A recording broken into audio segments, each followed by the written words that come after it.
live now. Okay. Will it? No, it'll be fine. It'll work.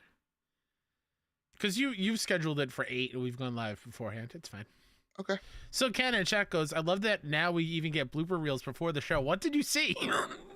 I'm so confused. Did you see the little bit of video that Joe Yeah, deleted? I think just they couldn't. They couldn't. Ah, okay. You know. YouTube changed the first live link to private, and Yeah. I ended it to fix it, and then we had to redo a whole new one. Anyway, here's the stream. Hi, everybody. How are we doing? Hi, what's going on, everybody? What's going on? Hello. So can it to pad stack 7? He does Silverlight. Hello. I figured we'd do a little bit of a different pre-show. Okay. I'm ready.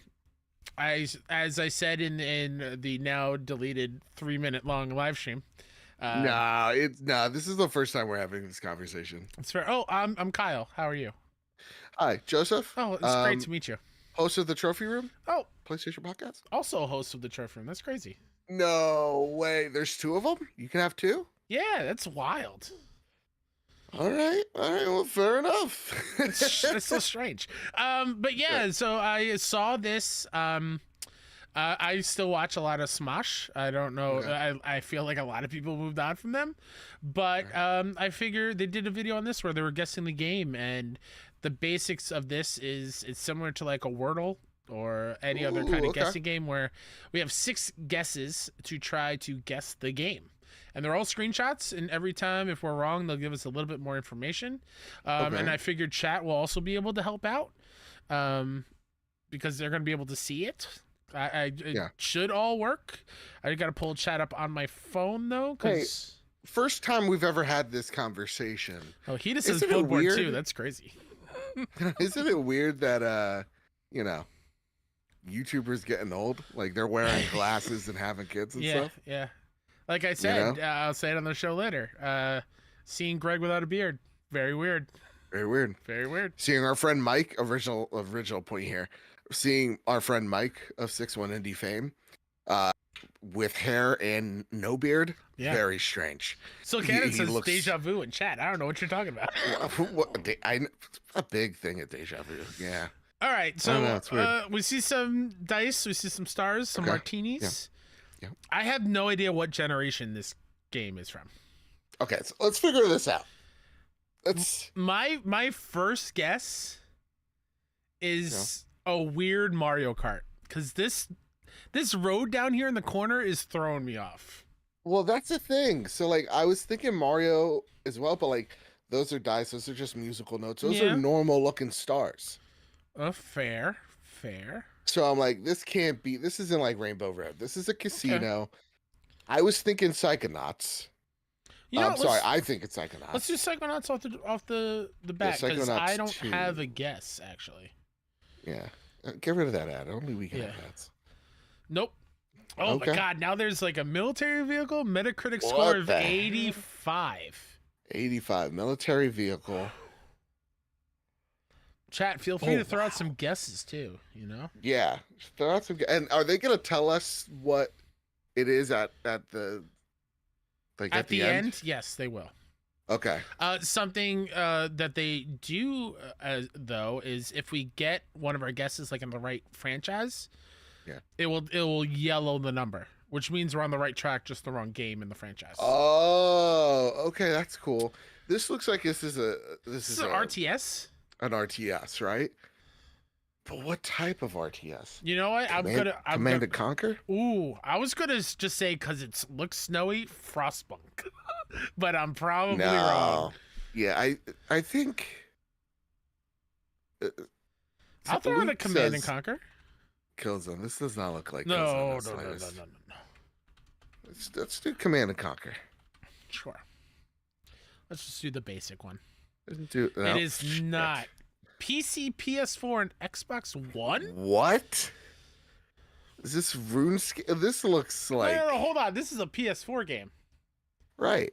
Oh, right. This can't be RuneScape because... PS4, PC, Xbox One. Xbox One. Sorry, Jacob Hudson, that the pictures are very tiny on your screen. Oh, fair enough. Just squint, Jacob. Yeah. You'll be fine. And it looks like somebody is like Definitely tied to tied the up. pole. This is. Are these people we're saving? Or I don't know. This doesn't look like XCOM. It definitely is not He XCOM. just says in chat XCOM. It's definitely not XCOM. Commandos remastered Stingray rides. You know what? Let's go for it, Stingray. Let's go for it. I think Commandos Is that a choice? recharged. Yeah, we'll do Missile Command recharged. We'll see. No. RPG turn-based strategy. What? Oh, hold on. Okay, tell me. I don't know if this came to PlayStation though. Wasteland. I was thinking Wasteland as well. For the one with the broken down. Wasteland's not a bad. That's not a bad one. I was thinking Breach and Clear for a very split second, but I don't know if that came to PlayStation. Fair. Let's go Wasteland. I like that guess. Who was that? Was that Luke? Oh no, we were thinking about the car, right? What do you mean the car? Like that military vehicle? Yeah. Yeah. I mean, this has a light machine turret and a draftee. Let's go with the Wasteland. Wasteland 2. Wasteland 2? Yeah. No, it's in the right franchise. It's 3 then. Okay. Because it came out in 2020. Hey, we did it. Wow. Good Shout on out, us. Luke. Good on us. Wow, that's a team effort right Listen, Stingray, get out of here. All right, let's replay previous. Whoa. Okay. Whoa. Okay. All right. Chad, I hope that didn't this? screw it up for you. What the hell Can you is still this? see it? Yeah, we can still see it. Yeah, get out of here, Tao Restaurant. Jesus. What? Well, look at that sushi. I hate sushi. What are we talking Fuck about? off. Are you kidding me? Sushi's one of my favorite foods. If I could I would have sushi every day if I could.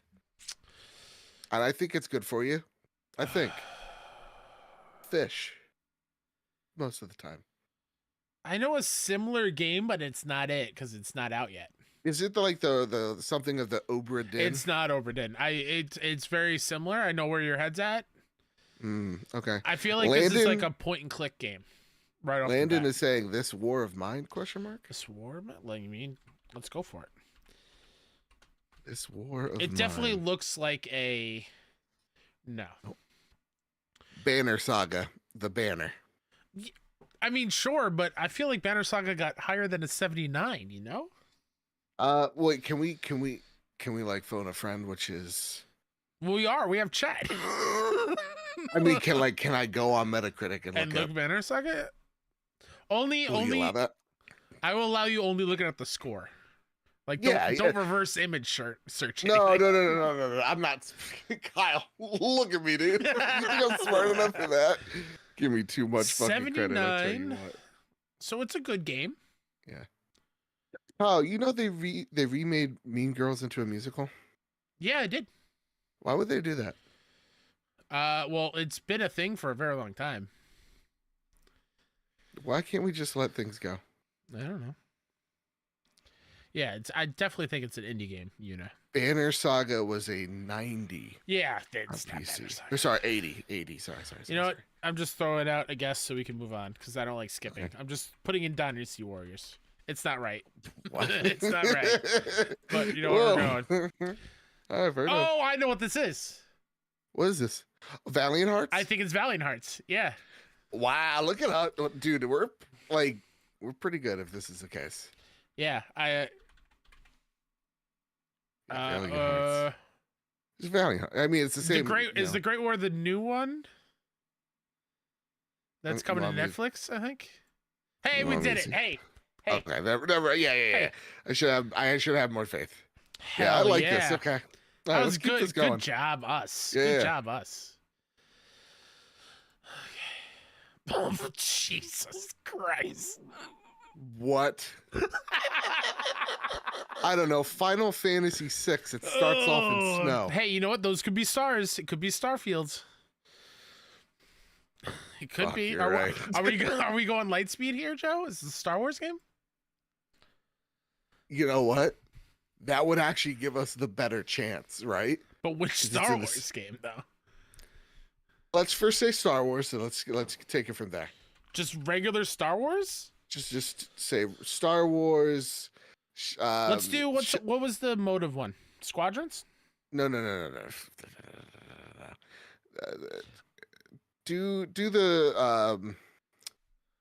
Do the like Rogue One or something like that. Like Rogue one Squadron? of those Rogue Squadrons, yeah. Okay, I'm going to Basic laugh Rogue if Squadron. it's the motive one. Square 83. Now we're inside. What is this? Looks what like a is table with a this? very. Or no, is that a ladder? That looks like a ladder. Yeah, that's a ladder. That's like a stepping stool. 83. What is in the well? The X-Files game. X-Files. I yeah, don't right. think Like it's the it's a spinning X-Files. well. Ooh, Silk. Something- Ooh, Silk Cannon. I like that guess. I'm gonna go with What's it? What is it? Outer Wilds. What is that for the space game? Yeah. Nope, it's not Outer Wilds. PC. Oh my God. Xbox Series Oh my God. X and S. This is Starfield. Is This it? is Starfield. I know for a fact. Joe, and you said I was crazy. And you said I was crazy. I knew. I just by the awful UI.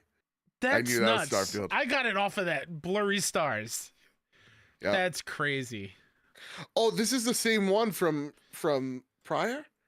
Yeah. Oh my God. Oh my God. Oh, okay. I now totally understand this game. Yeah, we would have definitely known her Oh, face. okay. You would have probably gotten it there. All and then right. they do Yeah. give us a little bit of the game in They- action. They're like, we got. Okay, that's great. Well, hi everybody. Hey, How's everybody doing? You want to do one more? let's do two. I want to do two more. I'm having All right, fun. this is Outlast, Yeah, which one though? the first one. Just Outlast one. Just Outlast one. Oh, ciao. Ciao. What? Hell yeah, dude. What? All right, here we go. Last Oh one. wow! On the first guess. That's very pixelated.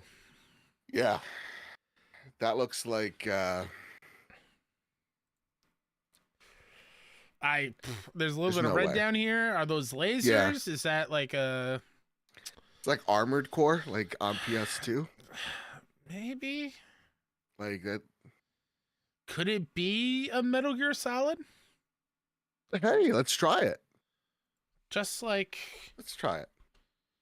it's definitely not, but we could try. We can dream.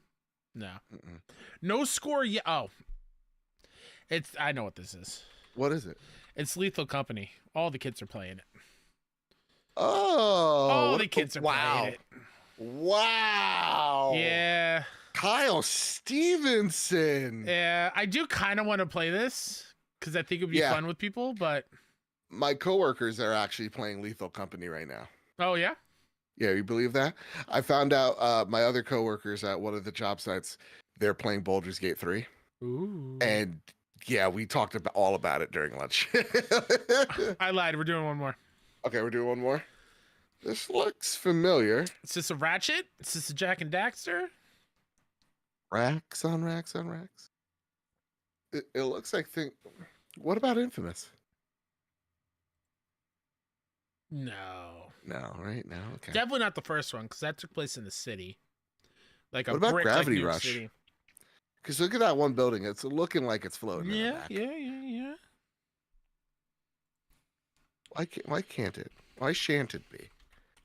Sure. Well, I'll go with it. I don't have a better guess Ooh, right now. were you about to say Gravity Riz? No, I mistyped. All right, because the Riz is strong tonight. No, it's not. Well, but it's in the franchise. Oh, I didn't even see that. So then it's Oh, so two. it's Gravity Rush too. God, we're gamers, y'all. Dude, we're so gamers. gamers. Yo, I lied. what does One this more. say? One more. Yeah, one more.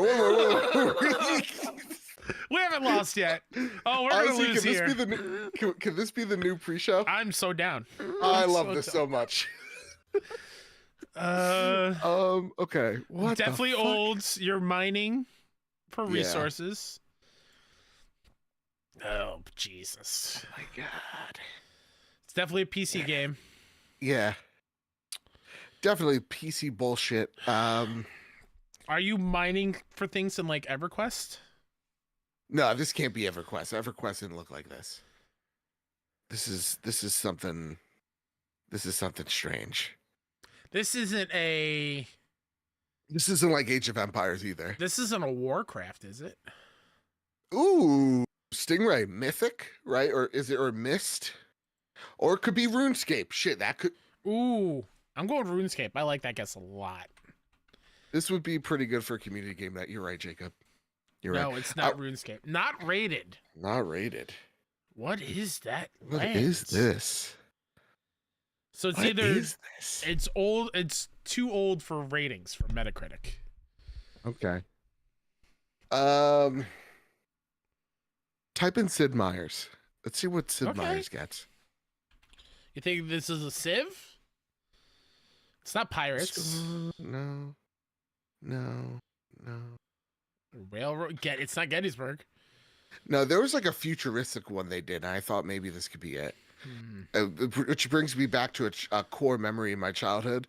My friend and I, this is how big RTS nerds we were back in the day, would talk about how like our games of like Age of Empires and this weird Civ game that I was always like looking at going, I want, but could never afford because I didn't have a good computer. I had a Packard Bell. You know the best part about this game? They update it daily. Oh, this game? Yeah. Oh shit. Okay. I was like, what, this one? No. This is our Meaning, like, downfall. by the time we go next week, we'll have new games to play, as well as 600 entries, other entries. But you know what? Let's no. Civilization would be rated. Eunice is Pikmin, but this first one, you're mining the ground. Could it be one of those God games? Oh, like Spore, like one of those things, but it's not Spore. Or like Black and White or whatever it's called. Black and White was more RPG. Oh, okay. I'll just do Spore just to move on. Okay. Sure, Spore Hero. Oh, look at that man. Whoa. That's Lucifer, Lord of Lies. He's got some BDSM going on in his horns. That's right. No judgments. We're not going to kink shame here. Absolutely no judgments. That's going to hurt. Unless it involves feet. Then I was a little That's going to hurt.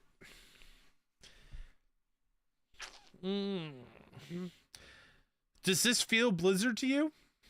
No, not in the slightest. Not in the slightest. Like Dungeon Keeper, Hita says. Oh God, I've never heard of Dungeon Keeper. Let's do it. Let's just do Dungeon Keeper. Also, guys, I apologize if you hear my dog's been on one today. Oh! What? Hita, shout outs. Yeah, you're hearing her in the back. Let me 1 second, boys. I gotta start hitting someone in the back. 1 sec. Only kidding. I've never heard of this game before. Yeah, 1 sec. That's nuts. All right, well, Joe does that. We'll play one more. That's crazy. All right. For real, last one. All right, we got some steps. That's where we're at right now. It's got the same color palette of like a Shadow of the Colossus. But I don't think it's Shadows. Hello. Hi. Oh, we're doing one more? Yeah, Shadow of the Colossus. That's what I just said, but I don't think it's Ico. So Canon says Dark Souls. Let's do it. Let's go Dark Souls. Because I don't think it's Shadow. Ooh. 83%. Excuse me. I don't know, man. This kind of looks Ico. I don't remember like a whole castle civilization going on here with bridges and I don't know, man. And wires. I don't know. Give the people what they want. People are saying eco. Well, I'll go eco. It's definitely not eco. GameCube, PS2, PC, Xbox Mobile. Okay, it's definitely not Shadow. Mobile. You're also not on cam anymore. I don't know if you're I'm so sorry. Yeah, no, because I had to step out. I had to yell at someone going, hey, listen, let's turn down the volume, which they're not listening to, which is great. I love when I ask for something politely all day and like nobody listens. It's really great. GameCube, PS2, PC, GameCube. Xbox Mobile. Yeah, mobile's throwing me off. Mobile is throwing me off. I don't know. No, let's skip it. Let's skip it. Let's skip this one. Ooh, Stingrace's Lord of the Rings game? Ooh, Lord of the Like what, Rings. Return of the King? Well, it's on mobile. I mean, let's give it a shot. Let's give it a shot. nope. Nope. Action adventure. It's platform. is this like? Hold on. Okay. Is this like a Gauntlet Legends? It's not Gauntlet. No. Oh, Prince of Persia. Prince of Persia. Prince of Persia. I'm gonna say. What are the odds? Because we're War gonna be talking Within? about it. I think Warrior Within is that outfit. You go with it. I would have just done the first one because it really. Prince of Thieves is more purpley, if my memory is correct. You go Two with whatever feels Thrones right. is, I think it's Warrior Within. Yeah. Well, fuck yes. Look at you go. Hell yeah. Great game. I love the old Great Prince of Persia games. They're so good. Well, let me tell you, I got thoughts about this new one. That's for sure. I can't wait to talk about it. Hey, listen, you ready to talk about PlayStation? I'm ready to talk about PlayStation. That's been the pre-show, everybody. We'll be back next week to play some more of this. Until then, on to the main show. Boo! All right, we'll see you in a second, everybody.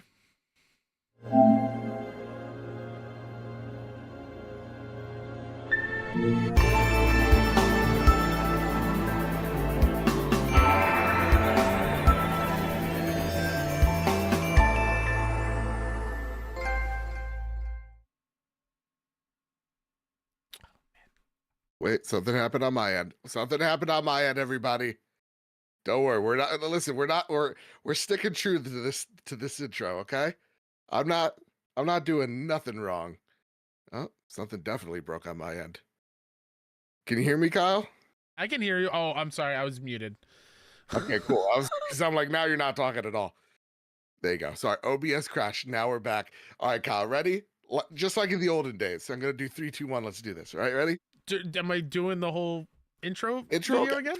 Absolutely not. Oh, okay, good. All right. Ready? I'm ready.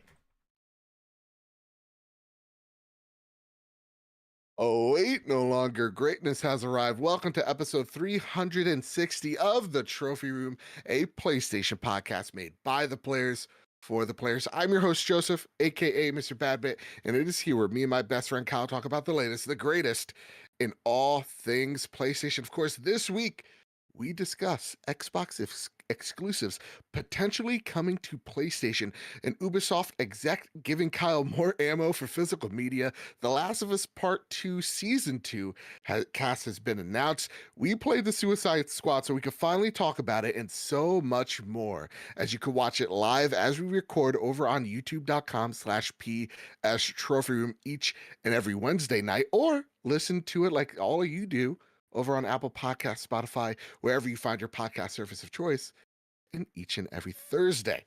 So with all that said, with all that out of the way, the greatest co-host, whoever will be, Mr. Kyle Stevenson. How are you, sir? I'm doing great. Also, for anyone listening to the podcast, come check out the pre-show, because I think we found our new pre-show game. Yeah, it's a lot of fun. I won't spoil it. Go over to YouTube, watch the first 15 minutes or so. Yeah, it's like Wordle, and I don't know what Wordle is. Yeah. How you doing, Joe? We're a week away from the Platties. How you feel? About the games that we've chosen, I feel good. I think the game of the year still surprises me when I say it out loud. But seeing all the love and support from it and critical thought and feedback, that's what's worth it for me, man. I love seeing everybody just as surprised as we were. Baldur's Gate 3 is the Trophy Room Game of the Year. And I think, if I'm not mistaken, too, it was the closest year as well. It really was like a three-way race between Spider-Man, Alan Wake, and Baldur's Gate. So it was such a great episode. If you guys haven't checked it out, make sure. But how are you feeling? How are you holding up? Great. I'm very happy with the Platties. I love how it turned out. I think I think all the winners are the winners. Like, there's no second guessing. And it's tough for me to say because I wish more games got recognized, but I can't fault that on the other games. Yep. I would have loved to have more indies win some stuff, but they're like Baldur's Gate. Like, I don't know what you want me to tell you. Exactly, dude. It's so, I don't know, it's a magical experience. Go play it. Though I want to just say for the listeners out there, if my breathing is a little bit I don't know, heavy, I strained my back shoveling snow, humble brag. So my whole upper back hurts and neck and shoulder, and it's been not great. I don't like snow, and I wish we could move to Cancun. That's all I have to say on the matter. I love the snow. I also don't have to leave the house, so it's fine. Oh man, I hated it because I had to, my brother, he's a teacher now, so he has to wake up right Did early. they have delays? He had a delay. It really should have been a closure. Sure. But it was so icy that it was the thick snow. It wasn't like the powder snow. So it really sucked. Even powder snow, when you have enough of it on your shovel, it's going to weigh a bunch. Yeah. But like that one, you could always kind of like, you could act like a plow, and you could just like shovel it lazily. Did you see the Buffalo Bills game? No. So obviously upstate New York, they get lake effect snow. Yeah. That's where I went to college. That's where I got like 8 feet of snow in a week. Oh, Jesus. Because my college, Oswego, was right on the lake. Buffalo, similar. It's up there. It's on the lake. They got a ton of snow, and excuse me, they had to move the playoff game from Saturday to Monday afternoon because there was so much snow, and they hired people in the community to come and shovel out. And it was so bad that they were like, listen, you just show up, you get whatever seat you want. Like, just come and just sit where you want. But and similar to like in Kansas City for the Chiefs game, it was bitterly cold there. There were a lot of like TikToks I saw and pictures of like they would open their beer and it would just turn to slushy and then freeze over the can. Like that's how cool, cold though. it was. It's very cool. I would not last because I need to drink liquid when I'm at a sports game because I'm yelling and screaming. Yeah. I would have passed out of dehydration. There's no way. Absolutely not. And also it'd be like, come on, you guys are multi-billion-dollar organizations, like. Yeah. But it's cool. They're like, pick your seat. Exactly. Just come on down. Just come on down. Who gives a shit? Come on down. It's some bills, Also, Kyle, I just want a correction for you because you talked about it being by a lake. It's not a lake. It's an ocean. In this case, it's a lake. It's not even a loop. It's a spiral. Kyle, start a question for you. Yeah. Okay. Papa Taz 44 writes in, what is your biggest PlayStation sin? Mine would be hating both the combat styles of The Last of Us and God of War 2018. Papa Taz, what are we talking about here? Papa Taz, we need to talk. That is a sin. Oh boy. That is the worst of all sins. I don't know what your penance is, but let me think about it. I'll get back to you. It's hefty. It's hefty. Yeah. What is my biggest sin? 3 hail shoes and you're good. Oh man. I mean, I'm trying to think of one that's not like I didn't play this game. Like I never played the original Metal Gear Solid. Right. Yeah. I mean, I got one. Go for it. I mean, like the original Metal Gear Solid, I remember getting crap on it. I never played it. I was literally 7 when the first game came out, or the second game rather came out on PS2. So like by the time Metal Gear 3 came around, I was like 13. And I remember playing the first level. I was like, what is this? I'm out of here. Where's Ratchet and Clank? But I would think my biggest gaming like sin is not playing enough PS2. Because I get super jealous when people have all these really like these beautiful memories of like Onimusha and like the classic Resident Evils and like Final Fantasy X. And I don't have that because I remember getting a PS2 for my birthday, being disappointed it wasn't an Xbox. Fair. I think I said this before on the show. For a good report card one year, I got Final Fantasy X and Grand Theft Auto 3 on the same day. Wow. what? That was a monumental day in the Stevenson household. Yeah. And that was a rare occurrence. I didn't get games all the time. That was a rare thing. Like, I crushed it. I worked real hard, and that was, I mean, 2 of the best games I think I've ever played. Yeah, I remember the Final Fantasy X commercials, and let me tell you something. I was a little boy going through puberty. Oh my goodness, what's the girl with the yellow and the emo chick? Oh my God, there's Riku, the yellow blonde thief. Yep. With the yellow top. Little Joe was a big fan. I mean, Big Kyle is also a big fan. Lulu, also a big fan. Lulu is with the belts and the emo. She's the mage. Oh, okay. And shout out to Yuna, the summoner. She's cute too. So that's where Yuna gets her name? I don't know. Maybe. I would like to think so. Yeah. Oh, jinx. Oh, you owe me a soda. All right, Kyle. So those are our sins, right? I think you haven't. I think my biggest sin is deleting old saves from my memory card on PS1. Yeah. Just because I thought I was done with the game. And I wasn't done with the game. Little Kyle, not done with the game. You should have just, saved up money and bought a second memory card. Honestly, the biggest sin I think all of us share, it's actually a topic we'll talk about later, is like selling our old stuff. We always end up regretting it. We always end up buying it back. Also, if you hear a little puppy in the back, remember she's 2 months old. But that's like the whole thing where I've said that's how I afforded to play new games. I had to trade in my old stuff to get the new stuff. Yeah. So you have no regrets? Yes, I have regrets. You kidding me? I had a Black Label FF7. I had like original PlayStation 1 games. Like they were in pristine condition because I take real good care of my stuff. So all gone. And I'm pretty sure I got like maybe $10 for them. And now they're probably worth way more. Yeah. Yeah. Fair enough. Listen, a little bit of housekeeping. Of course, the Trophy Room store. We got merch, BB. Go check that out. Also, By the Players, our community show. By the time this episode goes live, both our Alan Wake 2 and Sea of Stars discussions are live. Sea of Farts.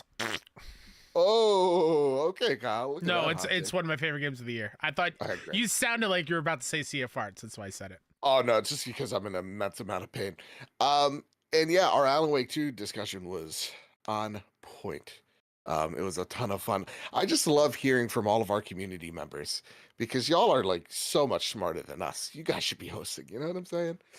But this month's show is going to be all about Final Fantasy VII Remake. We're pumped for Rebirth.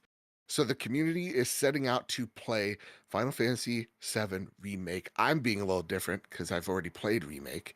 I'm playing the original Final Fantasy, and you'll hear my thoughts on that spoiler cast. So go reach out to Marcus or Michael, aka Drellish, for more information. And make sure you're part of our Discord so you can ask him. So, there's a whole By the Players channel in the Discord where you can hit them up in there too. So check it out. Yeah. Kyle, I can't breathe good.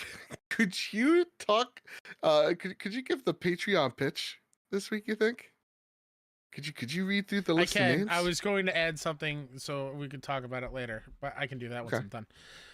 If we ever got you through a long day or a long car ride, it's all thanks to you for us to even be here. Right? You throw me for a loop. I'm freestyling it right now. Go for it. That's all because of Patreon. Patreon supports the show, supports us to allow us to keep doing what we do. And it's all because of these wonderful human beings for supporting us on Patreon, why we get to do it. So our newest member, Solo, who upgraded to the gold tier. Shout out to you, Solo. Our premium members, Todd Burwitz and Toxic. Our platinum members, Jay Shea, Jedi Master Ren, Cowboy Danger D, Jonas Young, The Green Gorilla Gamer, Chaotic Monkey, Ryuko Kill 90, Stephen Flesh, Stribbles and Bits, Bertos Maximus, Chris, Hybrid 748, 748, Matt Valdez, Chris the Wizard, Solo, Liam Rust, Silkanet, Dasame, Jadis Von Metal, Mitchell Gramling, Liam Rust, and Randy Hale. Our gold members, Cypher Primus, Darth Simon the Pie Man, Jesse Garcia, JB the Purple Monkey, Hide Indoors, KD, Kevin Mitchell, Kevin Diaz, Marcus O'Neill, Red Arrow, Angels Hermit, Andros Androsaur, man, I am butchering this. Astronaut Jr., not to be confused with Astronaut Senior.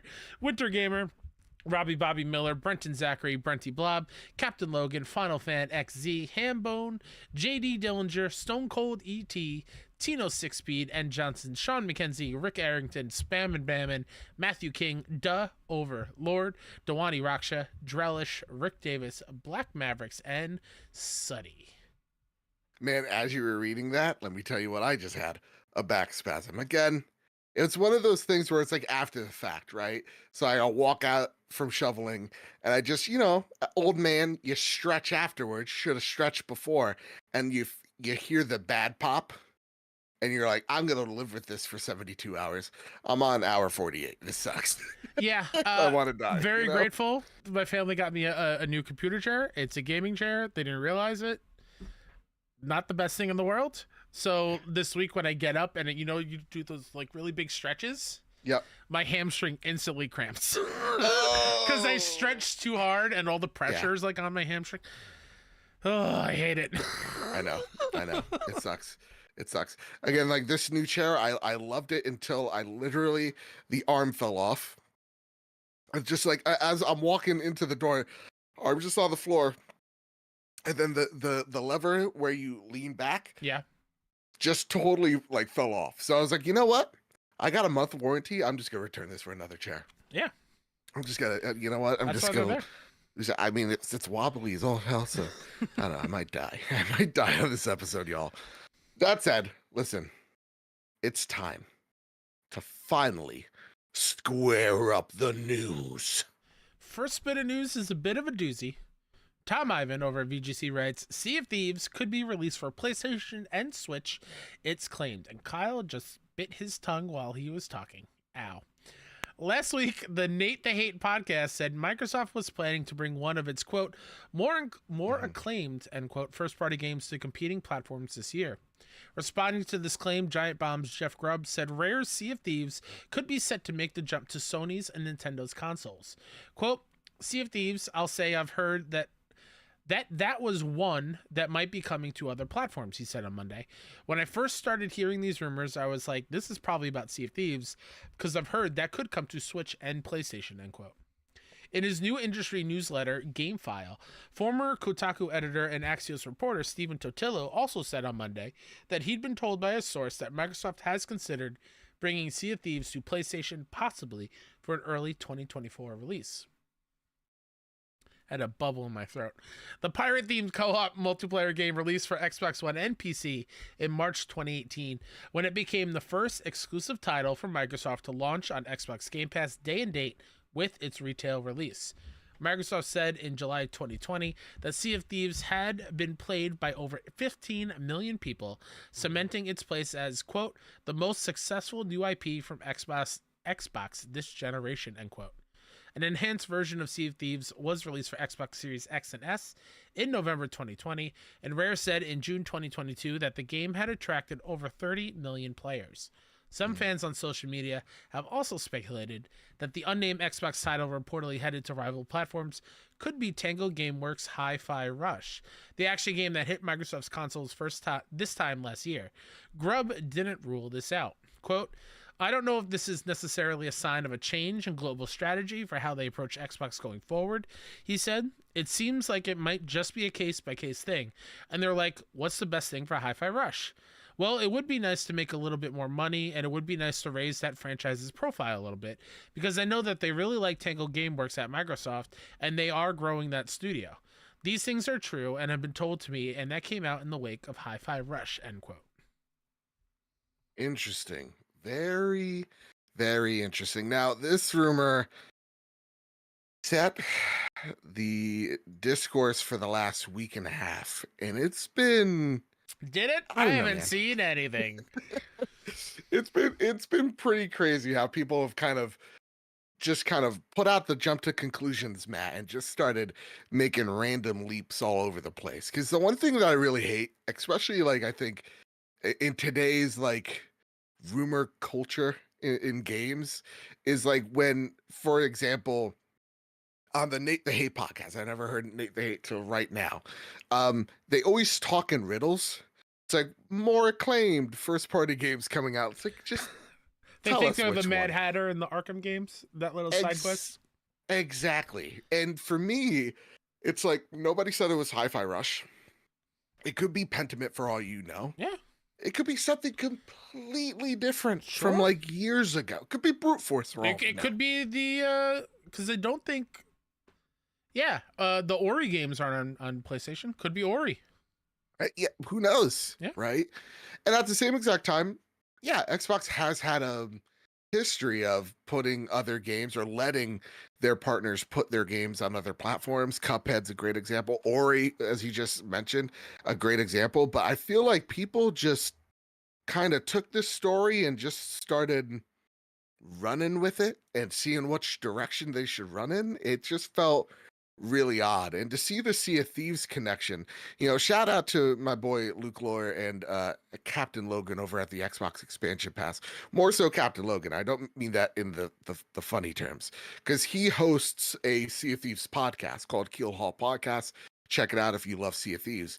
This is a guy that's been close to Rare, close to this game as anyone could be. He's been there since day one with this cast. He's interviewed the creative director, I think, multiple times. So like, he's just come out going, "Don't believe this. This sounds, all of this is bullcrap."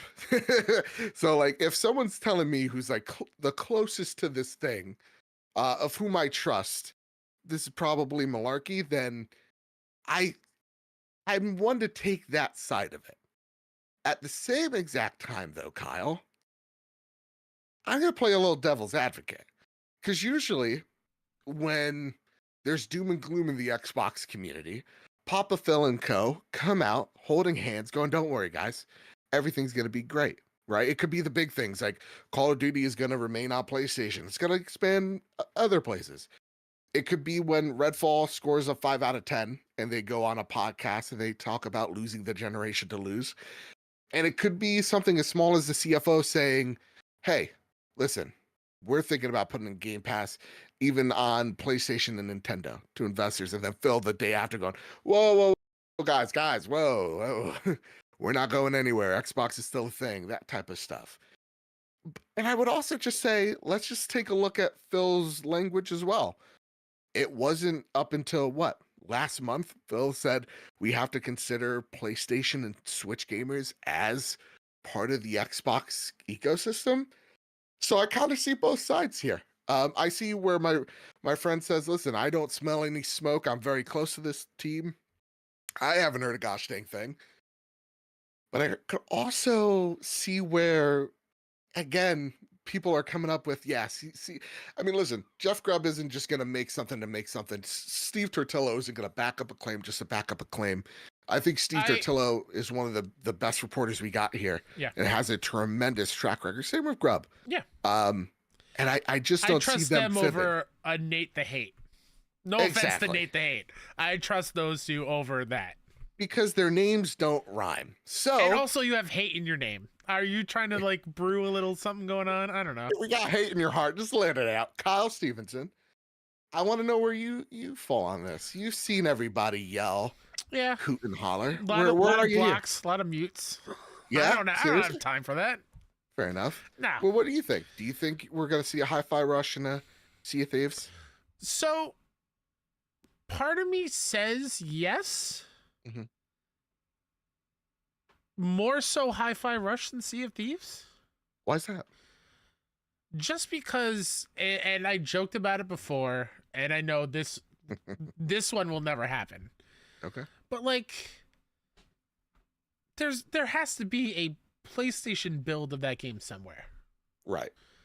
Like, that's lost money, just on the development side. Like, I joked about, there was a legit Starfield PlayStation version being worked on for probably a long time. So I could see maybe as a way to get more money of them reviving that kind of builds and bringing it over. But that's like small chance. Yeah. At the end of the day, I really don't see it happening. I can see a lot of more, and we've seen it like with indies, like more of the third-party timed exclusive things come over, because that happens all the time. But to have the mainstays of like, this is why you play on Xbox kind of thing. I don't think that's going to happen so soon. Right? Like we record this, tomorrow's the Xbox Developer Direct. Right. I don't think they're going to drop that news there, right? Like if this does happen, I can see maybe a summer thing. I mean, no, I don't think it drops there. I think that's solely Xbox exclusive stuff, right? Yeah. I think like you'll see it at like a Nintendo Direct if you see Hi-Fi Rush. Yeah, and or honestly, a I state see of play or something. Yeah, I see it. I see Xbox partnering with Nintendo a lot. I think they find them as an important strategic partner. Because I do believe that there's probably a high chance you own a Nintendo Switch, you own a different console to accompany it, right? That being said, I just don't know what Microsoft truly gains from putting Hi-Fi Rush anywhere else. Even if it's just like, I see the argument, and I agree to some extent. Xbox spent $70+ billion on ABK and Bethesda put together, right? The end of when you're investing into something isn't to simply make your money back, but is to make your money back threefold, right? So if you're spending close to $80 billion, you want a big chunk of that change back, and you're going to find ways of doing that. So, for example, how's Xbox going to do that? Expand Call of Duty to other, facets, to other ecosystems. Expanding into mobile is their big push. Remember Jim Ryan saying, listen, this play for ABK isn't about exclusivity. It's something much bigger. And I think that much bigger is mobile. So I don't know what you truly get with Hi-Fi Rush. I do understand what you get with Sea of Thieves, because the way I see it, this is a live service game. This is probably a live service game, in its 6th or 7th year. What I love, by the way, I have over, I think, 580 hours in Sea of Thieves. I love it. But like that community's probably waning a bit. It's probably a bit stagnant. And as they're working on what is their next game, and working at Sea of Thieves, well, what if we expand that game out to another ecosystem to buy more life into Sea of Thieves and put more money into the team so that they could go out there and make their next game? I could see that as a possibility. I know that there are some legal loopholes or some legal barriers, but if anybody could find a way around something legal at this point, Xbox can do it. There has to be a team somewhere in the UK that could co-develop or port these games over, right? So to me, I don't think of it as the most far-fetched thing, because this is the company, at the end of the day, this is a company that put Halo on a DS just for shits and giggles. This is the same company that had the Master Chief Collection running on a PS4. And this is the same company that even had Gears of War 3 playing on a PlayStation 3, seemingly for maybe the thrill.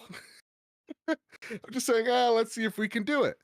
So it's like, I wouldn't say this is out of the realm of possibility when you look at the track record and previous reporting on Microsoft. Does this mean Xbox is going third party?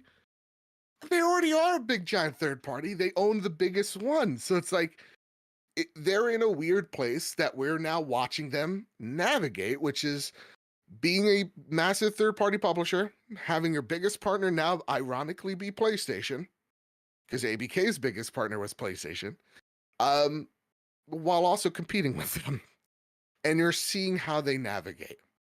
So I don't know.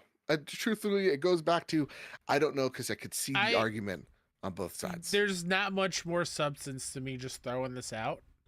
Yeah. But something in my brain and in my heart is just saying, I don't think the first Rare game on a PlayStation is Sea of Thieves. Just what do you think it is? I think we get like the Rare replay. My God, no. I just Giving don't. Us that treasure trove. I mean, yeah. There's been 0 Rare games on a PlayStation console. I just don't. That's a really like narrow-minded, short-sighted thing, but just like I just don't see it. I'm not saying I wouldn't like to see it. I'm just saying it'd be weird. Yeah. Do you then agree with the Hi-Fi Rush and Sea of Thieves of like why own an Xbox? Because I've seen a lot of people throw that out there. Of why own it if they hop? Yeah. No, I don't see that. Yeah. There's It's still not like, plenty of value Xbox gives you. right. Why? I mean, Game Pass for sure. Yeah. Like this whole Hellblade. this whole console war tribalism is just tiring and exhausting, and I hate it. And we also understand we host a PlayStation show, but we don't have like but we're not out here like tribalism. bashing other consoles because they're taking our games. That's right. We applaud when PlayStation games to PC. We're not mad about it. I'm totally fine. Granted, I saw a lot of this too. MLB made them do it, but I'm happy the show is on Xbox and Nintendo Switch. Yeah. Go play the best baseball game out there. That's fine by me. I don't care. More people get to play. Like that's I think the sentiment I think a lot of people should have. Although there should still be some sort of value in your console ecosystem of like the IP that you are getting to play only there. And I think as you see that developer direct, I think that's what it is. It's all these games come to Game Pass on day one. You see your Game Pass exclusives like your Hellblade 2s and your Vouds and whatnot, and like your Halos and your Gears. But at the same exact time, I mean, look at what we've been going through with like layoffs after layoffs. Bigger games are getting harder and harder to fund. So it's like, can we just take off the caps for a second and realize that both PlayStation and Microsoft have a problem at hand, which is the budgets are getting so big, they need to find money. And that means maybe going outside of an ecosystem or two. Like to think that there's not going to be a possibility one day ever in the next 10, 15, 20 years that you're not going to see another PlayStation exclusive jump ship and go to a maybe even an Xbox one day, like a multiplayer game, it makes sense. I think I would be singing a different tune. Right. I think you as well. If it would be, and this feeds into the thing I don't love, but I'm just gonna say it anyway. Feed the beast. I wouldn't be totally into a PlayStation IP coming day and date on Xbox for the first time. Right. That is where I want to be rewarded for playing on PlayStation. And I think the same thing with Xbox as well. Like I feel like that's why we choose our gaming ecosystems, because we love the games we play on there. But if let's say a year or two goes by and then those games go to the other places, great. Again, more people get to play them. Well, for me, it's like, first off, acknowledging Xbox's strategy is different than PlayStation's. Xbox is about where Game Pass exists, right? It's not just the console. Console is a pillar, but there's other pillars out there. So it also comes down to understand the world doesn't revolve around you, you know, Xbox panel podcasts. And there's other platforms out there that these games can exist on. So I'm thinking mobile PC, but to go back to like Concord, like a multiplayer game, like to me, multiplayer, go wherever. You need the audience. I'd rather a healthy game with a healthy audience than a game like I'm scared for Helldivers. Truthfully, I don't know if there's enough people that's going to support that game the way PlayStation's pushed it. I don't like. I want that game to succeed. If that means, you know, at a year from now it finds its home, you know, somewhere else as well, good. But like you'll never see like a Last of Us or a God of War anytime soon. Right, one of the big temples, because it is important, and I think Xbox knows that, and that's why they've said a case-by-case basis. I think a lot of people thought Xbox's, you know, quote-unquote domination of the marketplace would look less, for lack of better words, like homogenous, right? It'd look more tough and like what you did to Dreamcast, we're gonna do to you, and it's just not the case. That said, Ace Insane writes in, "Hey guys, hope all is well." Tell that to my back, Ace. If you were only to pick one Xbox exclusive game or series to come to PlayStation, what would it be? I personally want to see Gears of War series. I own both a PS5 and a Series X. I've played through the Gears games for the first time thanks to Game Pass. Ooh-wee. Still the superior subservice. Don't at me. I would never. And I thoroughly enjoy them. I love to earn trophies instead of achievements, God bless. And those who have never owned an Xbox get to play them. And interested to hear your choices. Gears of War 3 made me cry, dude. You kidding me? You Yeah. kidding me? The tunnel? Dom? I Come don't on. get those references, but I'll believe you. Maria? Fuck me. Dude, The Santana High School song? Joe. Maria, Maria. Don't do that, dude. Don't do that. Why? Not to her. Anybody but her. All right? Please. It's a good song. Show some respect. Show some respect. I think Carlos To Santana me- turned out to be a bad person, but other than that. That's whatever. Man. just play the guitar and wear sunglasses. That's all I ask. But like, you know, those games High School Joe loved. That was like this is cinema. That was like my dude. Like if I ever got to interview Cliffy B, I might seriously go into cardiac arrest. Like Gears of War means so much to me. I like it. First surgery I ever had. Again, my mom gave me the Gears of War tin. Biggest regret in my life selling that to GameStop. Dumb kid. Just go get a job, Joe. Just get a goddamn job, 15-year-old Joe.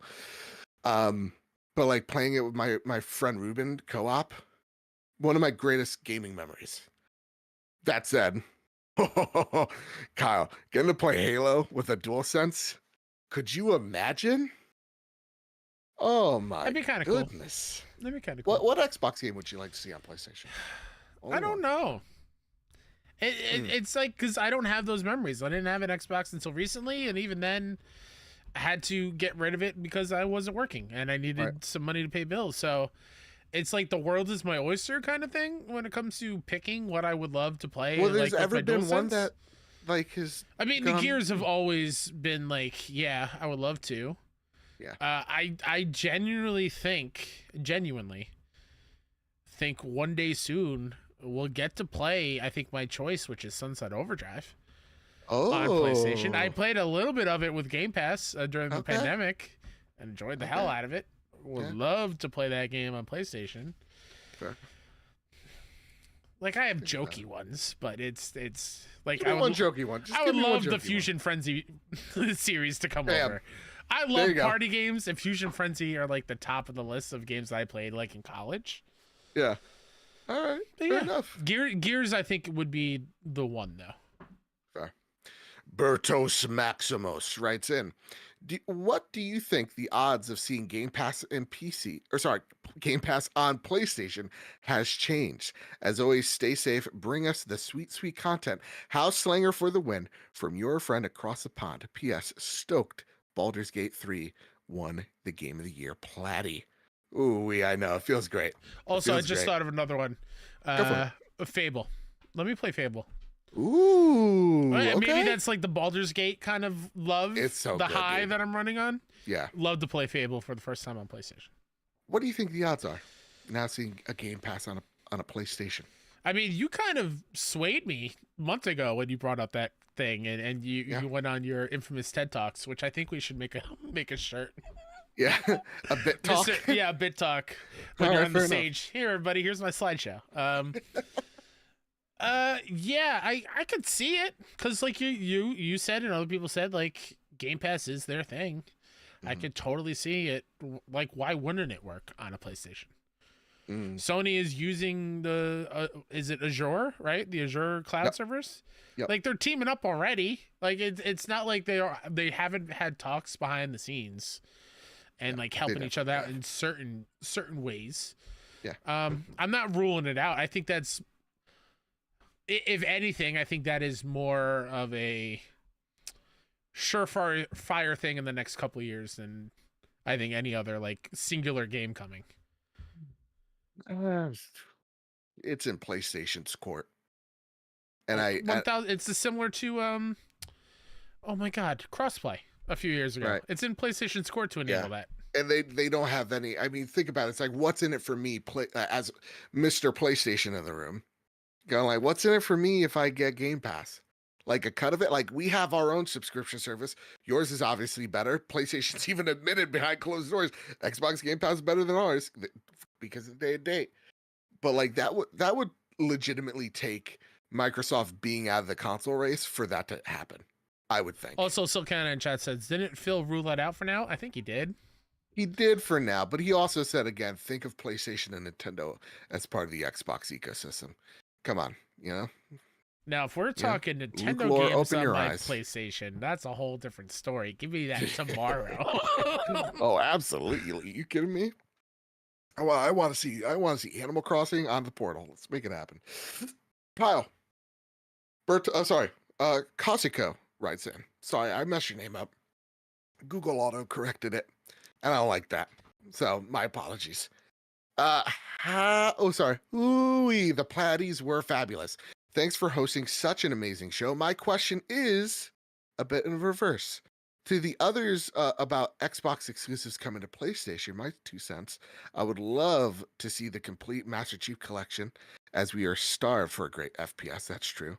But what PlayStation exclusive would you want to share with our cousins over at Xbox? I love that. Let's call them cousins. Yeah. Let's get it like the bear. Hey, cousin, you know? Cousin Phil. Are they second cousins or the first cousins? In the show, they're just very close friends. I just meant like Xbox, PlayStation. Oh, no, they're just very close friends. They're just, okay. They just call each other. It's a very Italian thing. Got it. It's Very like the uncle Italian who's thing. not related, but you call uncle. Exactly. Like my best friend, one of her cousins is actually just a very good childhood friend. Got it. And like okay. friend of the family. Yeah. So I'm about to sneeze. Could you read the rest of it, please? What PlayStation exclusive do you want to share with our cousins over at Xbox? I'm feeling generous this morning, so would love to see God of War and Uncharted series, as well as Final Fantasy VII, all of them. Cheers. I think you mentioned one of my answers, because I feel like it is one where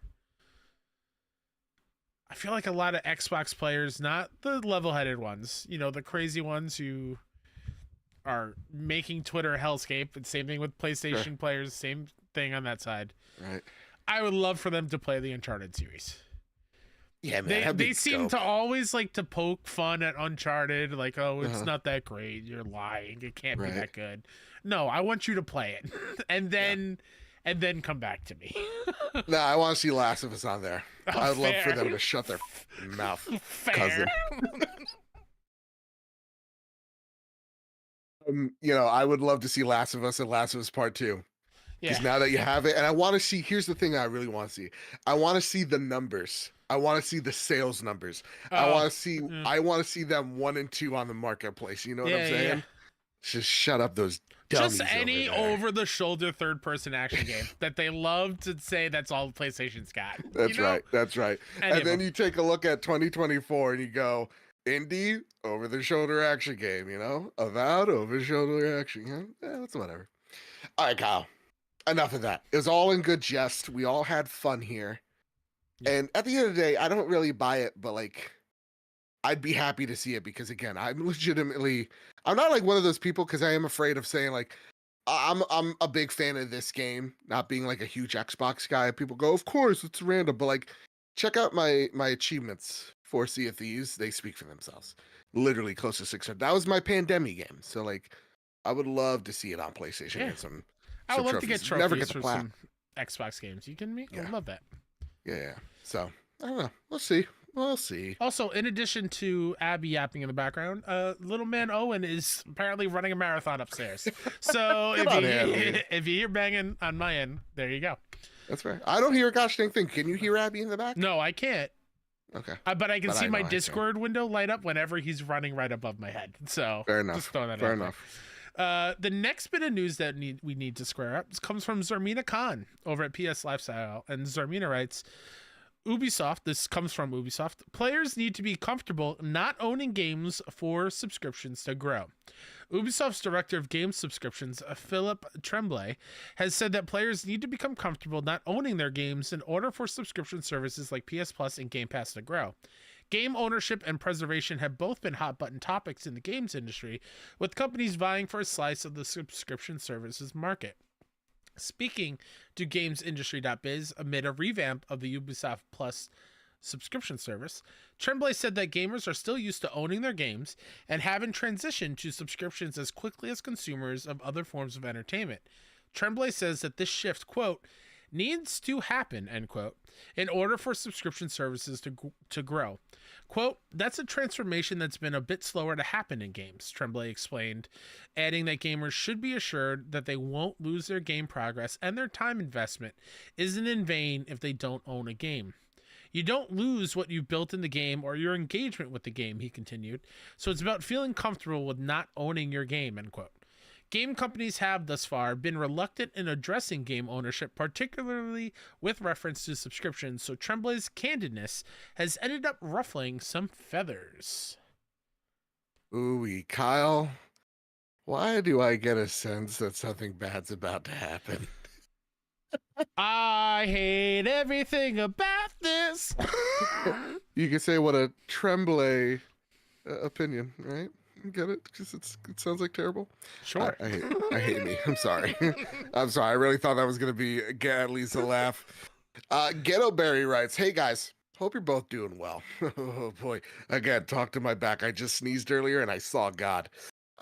You both did a fantastic with the Platties. Oh my God, thank you so much. Thoroughly enjoyed it and a job well done.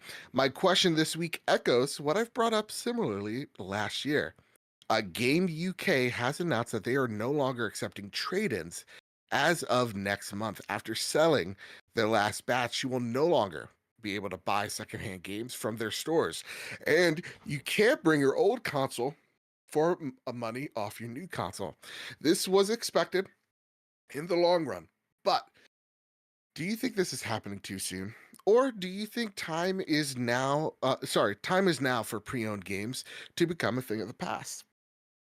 I see more secondhand games appearing more at car booths and while at CEX shop, Computer Exchange. Get your mind out of the gutter. I mean, because it sounds like sex. Okay, gotcha. Okay, now it's in the gutter. Does still take old games. It was nice to clear the games off my shelves and get points from Game UK. Much love, you guys. Stay warm in this brisk winter season. Appreciate Man, it. I'm trying. Kyle, Joe? I bring up this question here. Yeah. Because I do feel like something bad's about to happen, man. Yeah. I I don't want everything. Here's the thing, and it's gonna sound like anti-Game Pass stuff. I really don't care if it does. I'm tired of subscription services. Yeah. I'm tired of paying into HBO Max for one goddamn show. Yep. I'm tired of like seeing Disney Plus raise their prices. And like everybody's doing it. And I'm sick of like we're entering into these scary waters where it's like, do we not think what can happen in game or what has happened in TV and other media is going to happen here? Because it absolutely has. Spotify has killed the album, like effectively. You know, seeing artists as well complain about the revenue share that they get. You know, seeing TV producers, seeing actors and behind the screen talent have to fight to scrape by in order, and while, you know, Bob Iger gets a $30 million bonus. Like, it just seems all sorts of seeing, you know, movies and content being taken away forever and not even having that option. Yeah. How dare you, HBO? How dare you? Whoever's the CEO, I forget his name. It starts with a Z, but it's the Z's silent for dumb idiot. It's just this sucks. And no, I draw the line for me, Kyle. I draw the line at PlayStation Plus and Game Pass, and I'm gonna be real with you because I'm a PlayStation gamer. Once Game Pass lapse, I'm probably gonna say goodbye to that too. Right? I'll probably be like once every month when the game comes out. Exactly. That you want to play. Yeah. Exactly. So like for me, I this is a scary approach, and I'm equally sad seeing the storefronts that we love slowly fade. Yeah, and like I'll add as much as I can, but you definitely did say you expressed my same feelings where like HBO, they just take off like shows from I believe like Cartoon Network that had like 1 or 2 seasons and then they're gone forever and you can't find them anywhere else unless somebody ripped it and has it on YouTube somewhere. Like that's the only way to experience it, and I hate that has been the norm for a while now. And I Yeah. bring it up as an example just because it's one that I didn't mind because I own it physically. But like when Netflix was going to take The Office down, take it away, and everyone's like, no, you can't take it away because that's like been my thing. And then to just switch that over to Peacock, it's just another price, another service, another charge, and they make it so cheap at the beginning to get you in it until you realize you can't live without that thing, and then they keep raising it. And I get it, that's capitalism, that's what people are going to do to make money. I don't like it. Yeah, exactly. I don't have to like it, and Yeah. I totally understand where I still kind of, I believe, said it in chat earlier, where, yeah, me owning a disc doesn't mean I own the game because it is just unlocking a key. You said it too as well. I don't like that either. It just, and to the Game UK taking away trade-in things, that sucks for like the families that want to afford games on a budget. Yeah. And like secondhand games are vital for those families. I think we now as adults with our own disposable income, and we can spend it however we like, we have that privilege. A lot of families, a lot of kids, a lot of other adults don't have that, and need to trade in games to afford things like we did. Like that needs to be a thing for people who want to play this very expensive hobby. It's not cheap. Yeah. And that they're just taking it away just because they don't see the value in it, or they want to push these digital codes where, like, yeah, games could be just taken off instantly. It's just like you press the delete button and they're gone. Yeah. I hate I mean, that. shout out to Silcan saying it again in the chat. Like, I'm more concerned about game preservation than my own ownership of games. It's like, it's true. It's like, what happens when, I don't know, the sales of a game don't do well, or the, Yeah. the quote unquote audience isn't there anymore. They just rip the game off the digital store shelf. We've been seeing that too. Yeah. So like, I am very concerned about where we're headed as an industry, because I think it's concerning. I always usually try to be the more optimistic part, right? Or the optimistic person in these types of conversations, but this is concerning, and I'm not going to subscribe to Ubisoft Plus. No, You got to be high and out of your mind. All it takes is for one board member, one singular board member, to bring up this idea where, like, we could save some money if we don't have this game on our servers. Yeah. And then we got to cut the budget somewhere. Exactly. So let's, decrease the games that we are hosting for people to buy. However it works, I don't know. But then, like, let's flip the switch. Then they're gone. Yeah. We saw it with Telltale when that went down. Some of those games were taken off the store. Yeah. We see it with the PS Vita store going bye-bye. Like, all these games, unless you bought them all, which would be insanely expensive, are so hard to be accessed. Which brings into, like, another argument, which is why I like remasters and remakes of old things. Allow them to be able to be played on this new generation of games, because it's so expensive to get them, the older games. Those games go up in value. $100. This was a question at PAX East last year for the video game trivia hosted by our friend Jacob McCourt while I was on there.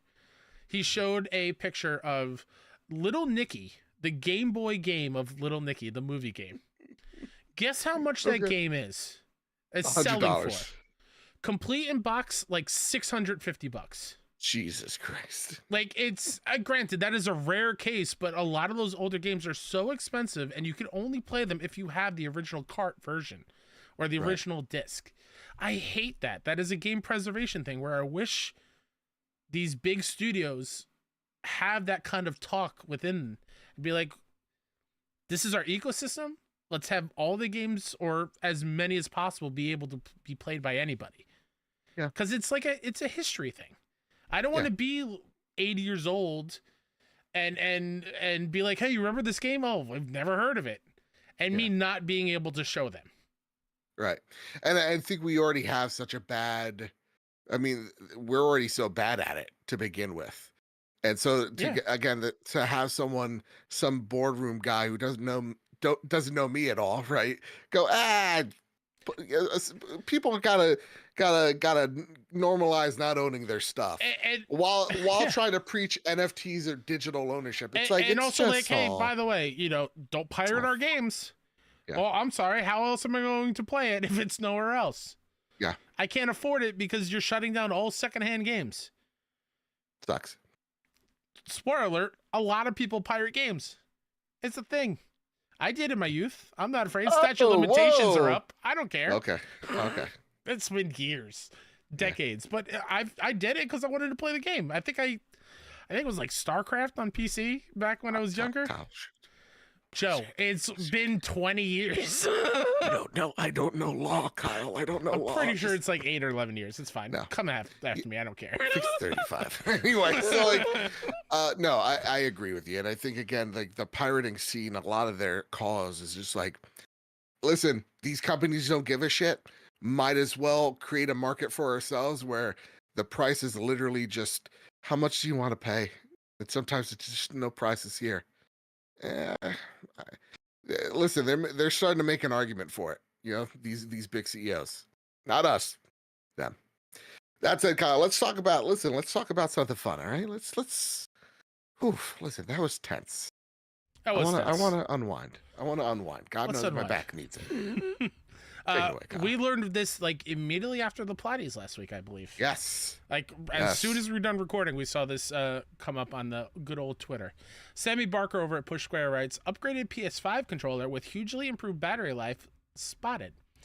An improved, upgraded version of the PS5's excellent DualSense controller appears to have been leaked on Best Buy Canada's website.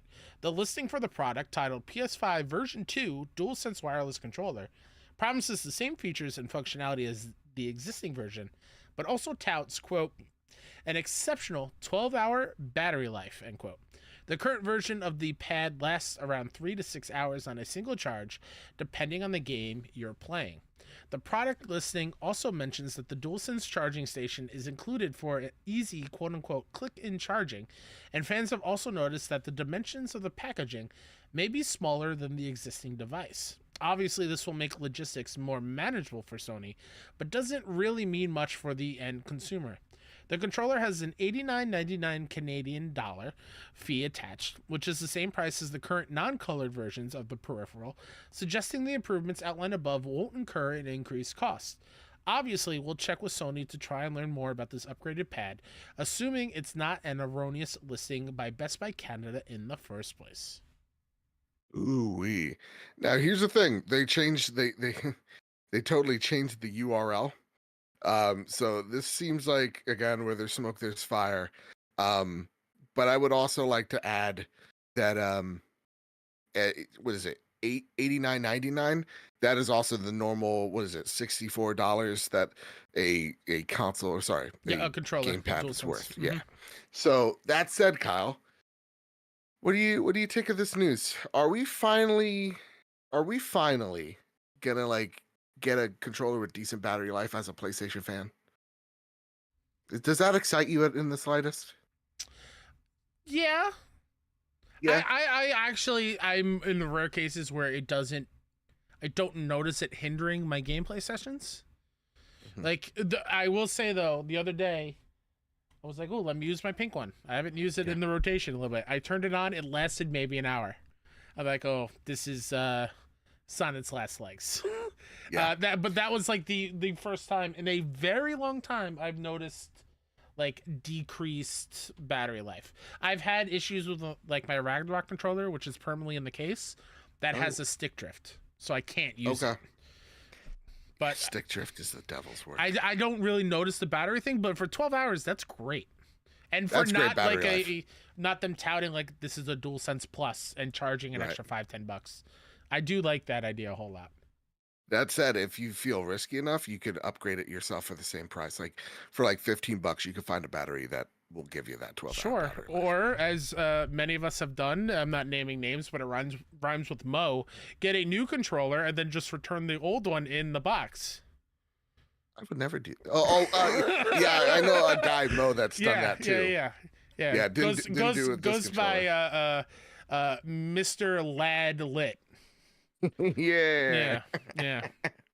I mean, I own so many controllers that like I rotate them out regularly, so I don't notice it. And Yeah, most of the time, I have it plugged into my PlayStation sure. as Okay. well. So like, for I see the most with the Edge, because after a night with the boys carrying them through whatever game they need to be carried in, um, I do need to recharge. That battery's horrendous. 4 ish hours is bad, and you should feel bad, PlayStation. Also, the one thing that I would really like, and I want to know your question or your comment here, for like the best minor upgrade is actually on the software side, Kyle. Instead of showing 3 bricks, I want it to show me 4. So I know Oh, really sure. when my controller's on the last leg, when Fair. I have just 25% left. Show me that. Don't just show me Or 3 bars and then flashy and or then just give us the option to show a percentage number. yes. Be like, how much? How? Because I've had a controller that's been flashing for a long time, and Oh, really? I feel a little frisky and like, let me see how long I can last on this controller before it just straight up quits out. No, I can't do that. That scares the shit out of me. So like, yeah, I like this. What would be your like little upgrade that you'd like to see from the controller? Is it just the From the battery life? controller, I guess. Okay. I'm pretty happy with the DualSense. I don't. How about this? How about this? How about what? Stick drift. Let's eliminate it. Wasn't there Sure. like a class action lawsuit on the Nintendo end? On the Joy-Con, yeah. Bring it over here, boys. Like, I'm feeling real litigious because I've had it once and I'm like, never again. Stick drift sucks. And it's dumb because it's not like the way you've been handling the controller. It's just sometimes it comes out of the box, just like how one of my controllers came out of the box within, a day of play. It's getting the weird stick drift. It sucks. So, yeah, I hate it. I hate it. That said, Kyle, hey, guess what? CES was also last week. Sure was. And here's some quick bullet points of what was there. Speaking of stick drift, your DualSense can now have stick drift on the road, as we've seen Sony and Honda's Terrifying. Afleeta, I think don't is care. what they're called. Bad idea. Why? Why? Did you also see that they showed like the whole dashboard just being Fortnite? Awesome. No, it's not. Why? How's that Joe, bad, dude? we are living closer and closer to being in the real life idiocracy of the movie. People are going to be playing games while driving around, and that's going to be dangerous. Joke's on you. I've never seen Idiocracy. You know what I have seen? Oh boy. Minority Report. Remember they go into a pod? Is it that or iRobot? One of them goes into a goddamn pod. Report. Yeah, they go into a little pod and they go whoop and they go to work that way.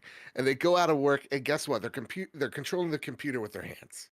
Remember the Connect 50. That's what we're talking about here, Kyle. You're doing all sorts of motions.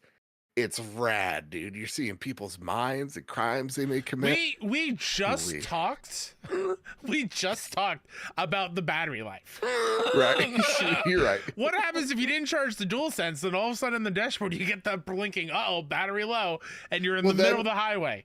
What's going to happen? Then you get into your little transformer, or not even transformer. Remember, have you ever seen the movie The Dark Knight? Yeah. And like Batman, like the Batmobile gets real Turns messed into up. a motorcycle?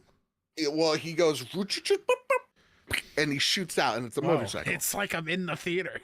I know, right? And then he's like, "Help me!" And then he's like, "Oh, I don't want. Come on!" Remember, that stuff that happened. Remember? Joker. So yeah, where is he? Where is he? Rachel, like all that stuff. I want it. Gravity Rush. Gravity Rush movie concept art and footage shown. Some people took this way too literal, man. They just started shooting the Gravity Rush movie. We saw storyboards. They're not even shooting it. They're making the engine for this. Didn't even know it was going to be a thing, honestly, or forgot about it completely. Yeah. Cool. Let's I'll wait for the finished product. Sure. That said, Horizon and God of War scripts are being written as we speak. Years away. You want to say what? 2026? Oh, I think we'll get the cast by the end of this year. cast, sure, but we're not seeing it until. You're seeing it worked on by 2025. Yeah, being worked on, but when are we going to watch it? Oh yeah, 2026. So Yeah, depending right? on how this year goes, I don't think we may even Fair. be around for 2026. Let's be real, right? Yeah, Looking yeah. pretty bleak. That said, hey Kyle, talk about weird things. A weird Patapon remake may be in the works. It looks like. Patapon. Here's the thing, though, Kyle.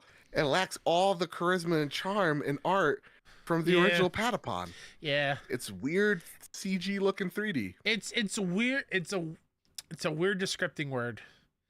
It looks too commercialized. Yes. It doesn't have that weird funky charm as the PSP original game. I'm just honestly I'm more excited about I'm blanking on the name. Ranatan? Yeah. The From the original creators? Patapon creators. Very weird that Patapon's being remade, not by the same team, and it looks like a wildly different-ish game, you know? All right. It's now cool it's that time they for remembered it, though. I guess. Like, I they would have remember liked... the IP, which is nice. Yeah, they don't remember Japan Studio. All right, Kyle. It's time for some flash news. Gotta run. Gotta go fast. Oh, my goodness. Helldivers 2 PS5 PC crossplay confirmed. Thought this was just a thing that was a given, but all right. Crossplay confirmed. We saw a new trailer for the game. Looks fun. I'm excited for it. Yeah. I want to see what a match looks like now. Sure. Show me how a match looks like. Hey, what it looks like. Hey, PlayStation. State of Play would be really, really cool right about now. You know? Yeah. I think it gets announced next week. Yeah. And I think we got to get our expectations in check. Expectations in check for sure. Just show me more of Helldivers. Yeah. Do a little bit on Suicide Squad if you want. Sure. And maybe Rise of Ronin. Right. And I mean, Final Fantasy is a given. And sure, but I'm not expecting the world in January 2024. Some people are like, oh, I want to see like Uncharted 5. It's like, no. No. This is like they're talking to their partners. This is like a very much a third party, maybe some indie stuff there. Like expectations are in check. The showcase is when we see the big stuff. So just remember that. I feel like we often forget, and we're like, we want to see God, and we get disappointed when it's just a. I don't want to go to Chili's every time I want to see God, Exactly. All right, Kyle. This one you just added in. The FF7, there's a new FF7 Rebirth trailer. It's talking about seeing God. The adrenaline spiked. That music goes so hard. So hard. And that trailer goes so hard. Bro, I have no connection. Remember this. No real connection with Final Fantasy VII. Nothing. No nostalgia. You don't even know anything outside Midgar. Nope. And I'm hyped as shit. This trailer didn't need to go as hard as it did. And it looks like you don't need Cloud in your party. Which they did talk about previously, where in the open world, you can choose, you can make your own grouping and switch on the fly because they're all running around with you. Yeah. So you can just hit R1 and switch to the other party and have 3 separate people depending on what the enemy type is, which I really love.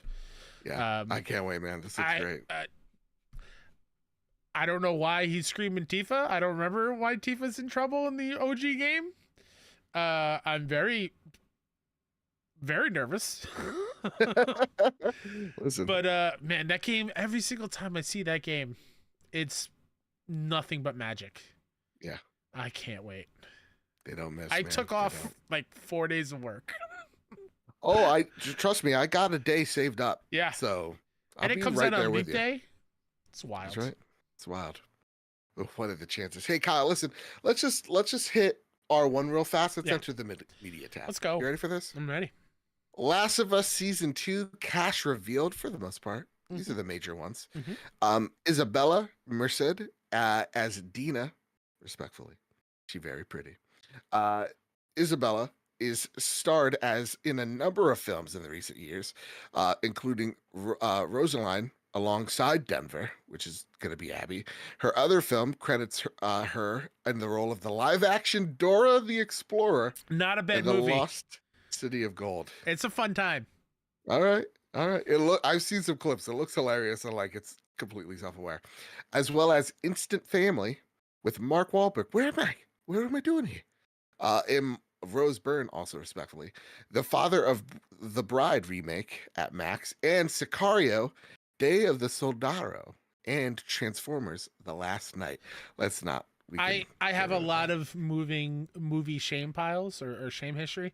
The Sicario movies are very high on that list. Same. I heard the first one's like spectacular. Yeah, I need to watch those. I have them. They're on the shelf. It's one of those cases. I got them on sale. They're there. Listen, I'm not going to make fun of you anymore. I don't think. Except for the Meg 2. Can we have a community watch night and we'll just watch it together? No, I will not watch How dare you? It's going to be a good time. I will not. Did you watch the first one? No. Jason Statham fighting a prehistoric shark. Stop. Rainn Wilson's in it. Come on. Stop. Young Mazzino as Jesse, timed to announce the Mason Druckmann shared in a statement published by Variety, and this is where I got this excerpt. Young is one of those rare actors who is undeniable the moment you see him. We're so lucky to have him, and we can't wait for the audience to see Young shine in our show.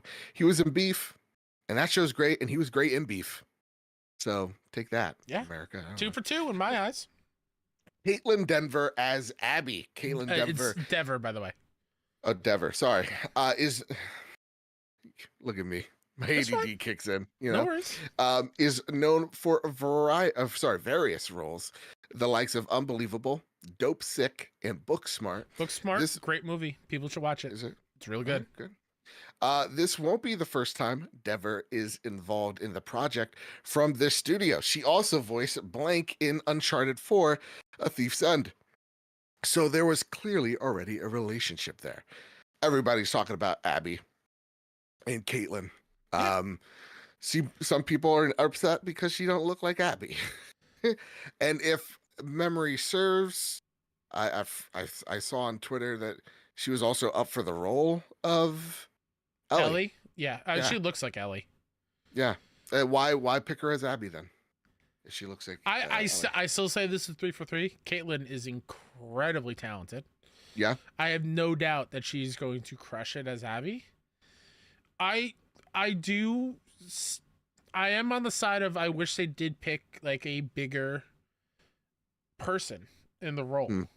Just for like representation purposes. Just get a big, like a beefy, muscular woman in the role. Like I'm totally fine with that. Not saying Caitlin probably is not going to bulk up for it. It'd be weird if Caitlin shows up. There he is. What? Hi. You lagged out for a second on my end. Oh, sorry. You're good now. It would be a little weird for the first scenes of Caitlin as Abby as small and what's the word I'm looking for? Refined? Yeah, refined as like Ellie. Like not as beefed up as Ellie. Like there is a contrast to the two characters. Right. So if they look similar, it'd be a little weird. Yeah, that's what I mean. Yeah. So I have no doubt she's going to the gym. She's going to put on some bulk. It's exactly. Gonna be fine. I think people are, as always, overreacting to like, she's not ripped. It's like, there's something called personal trainers. Yeah, I don't know what to tell you. She can become ripped. Yeah, and like, listen, I don't even agree with, I'll be honest, this is where I disagree with you, Kyle. It's like, the best actor for the role. That's what, like. Sure.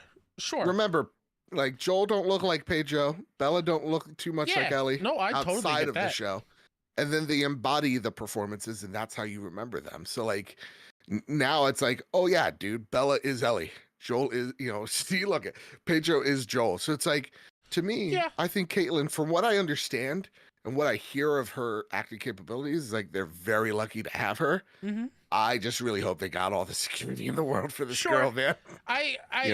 Just to play devil's advocate, and we don't have to spend too long on it. I do wish there was a little bit more of body type variety in media, and to have that be represented in such a big mainstream thing would be great, but I'm with you. If the actor is perfect for the role, totally fine. But I just do wish there was some sort of, not everyone is like, you know, the Hollywood standard, the way they physically look. You know what I mean? Isn't she lovely? Yeah, I get it. Sure. I mean, I know it's contentious. I know, you know, whatever. Oh, but how dare you! I'm gonna pull my cigar and like stand like Andrew Tate and like yell at you. oh, No, God. yeah, I think like there's a lot of variety already. I don't know. I don't have much. Like I see a lot of it in like Star Wars. Like Appa from Kim's Convenience is one of the X-wing pilots. He's not shredded. No, And then I get that, at the but when same it exact comes time- to the character, you know. Okay, that's fine. I could be wrong on this. I'm fine with being wrong. I Totally feel fine. like she's gonna get ripped like Abby. No, or I she's get, I gonna, get that. I get yeah. that. I get that. you know. So that's just how I feel. I don't know. How dare you have a second opinion? Katie writes in, all the casting news for season 2 of The Last of Us is awesome to see. Looking forward to see those actors make these characters their own.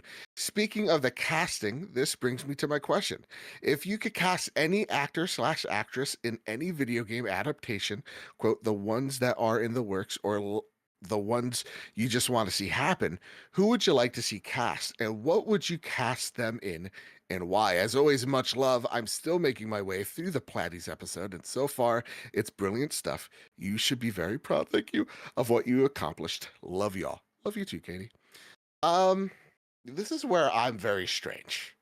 Because, like, it goes back to the conversation we were just having a second there, and I wasn't smart enough to give you a real good retort. It's kind of like, remember when Heath Ledger was going to be the Joker?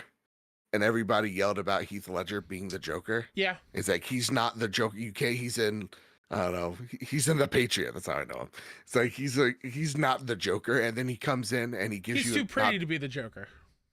And he comes in and he gives you one Yeah. of the best performances Crushes it. an actor's ever portrayed.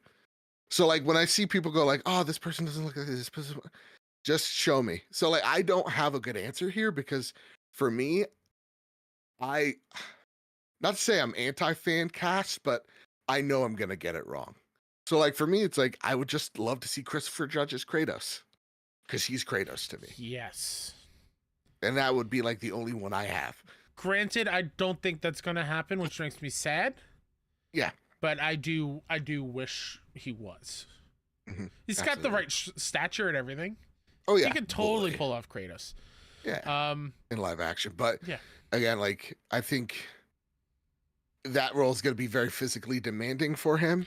And y'all got to understand how, when you're getting up there in age, right? Like, how much harder it gets to keep that body type. Sure. And so that's the one thing. It's like, you probably need someone in maybe their late 40s to maybe pull that off. Because I remember, oh my God, the guy that plays Drax. Why am I blanking Batista. on his name? WWE, Batista's just, hopefully Hall of Famer this year. yeah, he's just like, I can't keep this body for much longer. Like, Yeah, it's I just get it. impossible. So Yeah.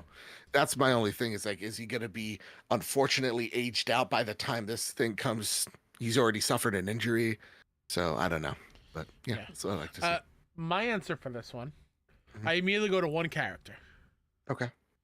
Is who's going to be Aloy? Oh man. So I have three people. Go for it. Go for it. I think the obvious one that I would love Yeah. to see, because and she played a similar thing on Game of Thrones. Give me Rose Leslie, who played Ygritte, Ooh. I believe, the love Okay. interest of Jon Snow of the Wildlings. I think. You're right. Right. I think she would crush it as Aloy. Yeah.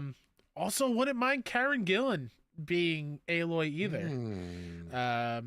She would be really fun, but I think the one that I would truly love to see as like two worlds crossing over, give me Bonnie Wright as Aloy. Okay. Do you know who Bonnie Okay. Wright is? No. She played, why am I blanking on her name? I'm gonna get it right now. The Weasley sister in Harry Potter. Yes. Why am I love blanking her. on her name? Oh my god. Oh my god. Oh my god. Let me see. It's Famous Ron, English Fred, actor. George. She marries One Harry second. Potter at the end. Spoilers. Whoa! Spoilers! Spoilers! Spoilers! Why am I blanking on the name? Harry Potter. Character. Ginny. There you go. Thank you. Yeah. Ginny. I think she Which would. she shouldn't have been. Yeah. I think he had like a love interest in the other movie. I don't know. Oh, Cho Chang? I don't. Yeah, I also don't. I don't agree. He should have ended up with Hermione. No. But I mean, listen, Harry's my boy. Sure. So. But yeah, I think Bonnie Wright would be a very cool Aloy choice as well. I got two. Okay, ready? As I say, I'm so bad at this. The first one is Erin Kellyman. She was the bad guy in Falcon Winter Soldier. She was also in Solo. Oh, hell Willow. yes. Yep. Yeah. The Green Knight. She's a fantastic actress. And I think, yeah, she's got the curly red hair, which if you look at the concept art, that's what Aloy originally had. So that would be really cool. And then Sophia Lillis, who is from It and Dungeons and Dragons. Stranger She's Things. a terrific. Oh, no, wait, no. No. You're thinking of. I'm thinking the other young redheaded actress. Yeah. But yeah, she's a tremendous actor. And like even like you watch a Stranger Things, you're like, these kids are good. They're very good. Like they're goddamn stellar. But like, yeah, Sophia, she was fantastic in it. Also, watch the Dungeons and Dragons movie. It's great. Yeah. It's legitimately a ton You don't of fun. need to know or be a fan of Dungeons and Dragons. It is a fun time. Yeah. All right, Kyle. Last bit of flash news. Until Dawn, a video game movie in the works from David F. Sandberg and Gary Duberman. This is an exclusive from The Hollywood Reporter. Filmmaker David S. Sandberg has spent several past years in the land of superheroes, is now finally returning to his horror roots. The Shazam Helmer has signed a deal to direct Until Dawn, an adaptation of the PlayStation horror video game made by Screen Gems and PlayStation Productions. All three units fall under the Sony corporate umbrella. Gary Duberman, the screenwriter behind the hit horror franchises Annabelle, the Nun, is doing a pass on the script originally written by Blair Butler, who previously wrote Sony's vampire thriller, The Invitation. Dope. I love this. Yeah. Honestly, all this gels like this would be an Until Dawn movie. Like, yeah. This seems like it's a good fit. You could totally get the same actors. Yeah. What's Rose Byrne up to? You know? Oh, you mean like in the game itself? In the game, yeah. Rami Malek, get him in there. Rami Malek get Hayden Panettiere in there. Yes. Maybe they don't play like the teens, but get him in the movie. Yeah. Let's go. I think that'd be great. Like I love Until Dawn. I've been thinking about replaying it recently because it's been a very long time. Yeah. Such a great game. I love that so much. Please play Until Dawn if you haven't. Go. It's a good time. Go. Hey, Kyle, this is a little bit of a Rise of Ronin hype check. Sony is giving out free Rise of Ronin PS and avatars ahead of the game's release.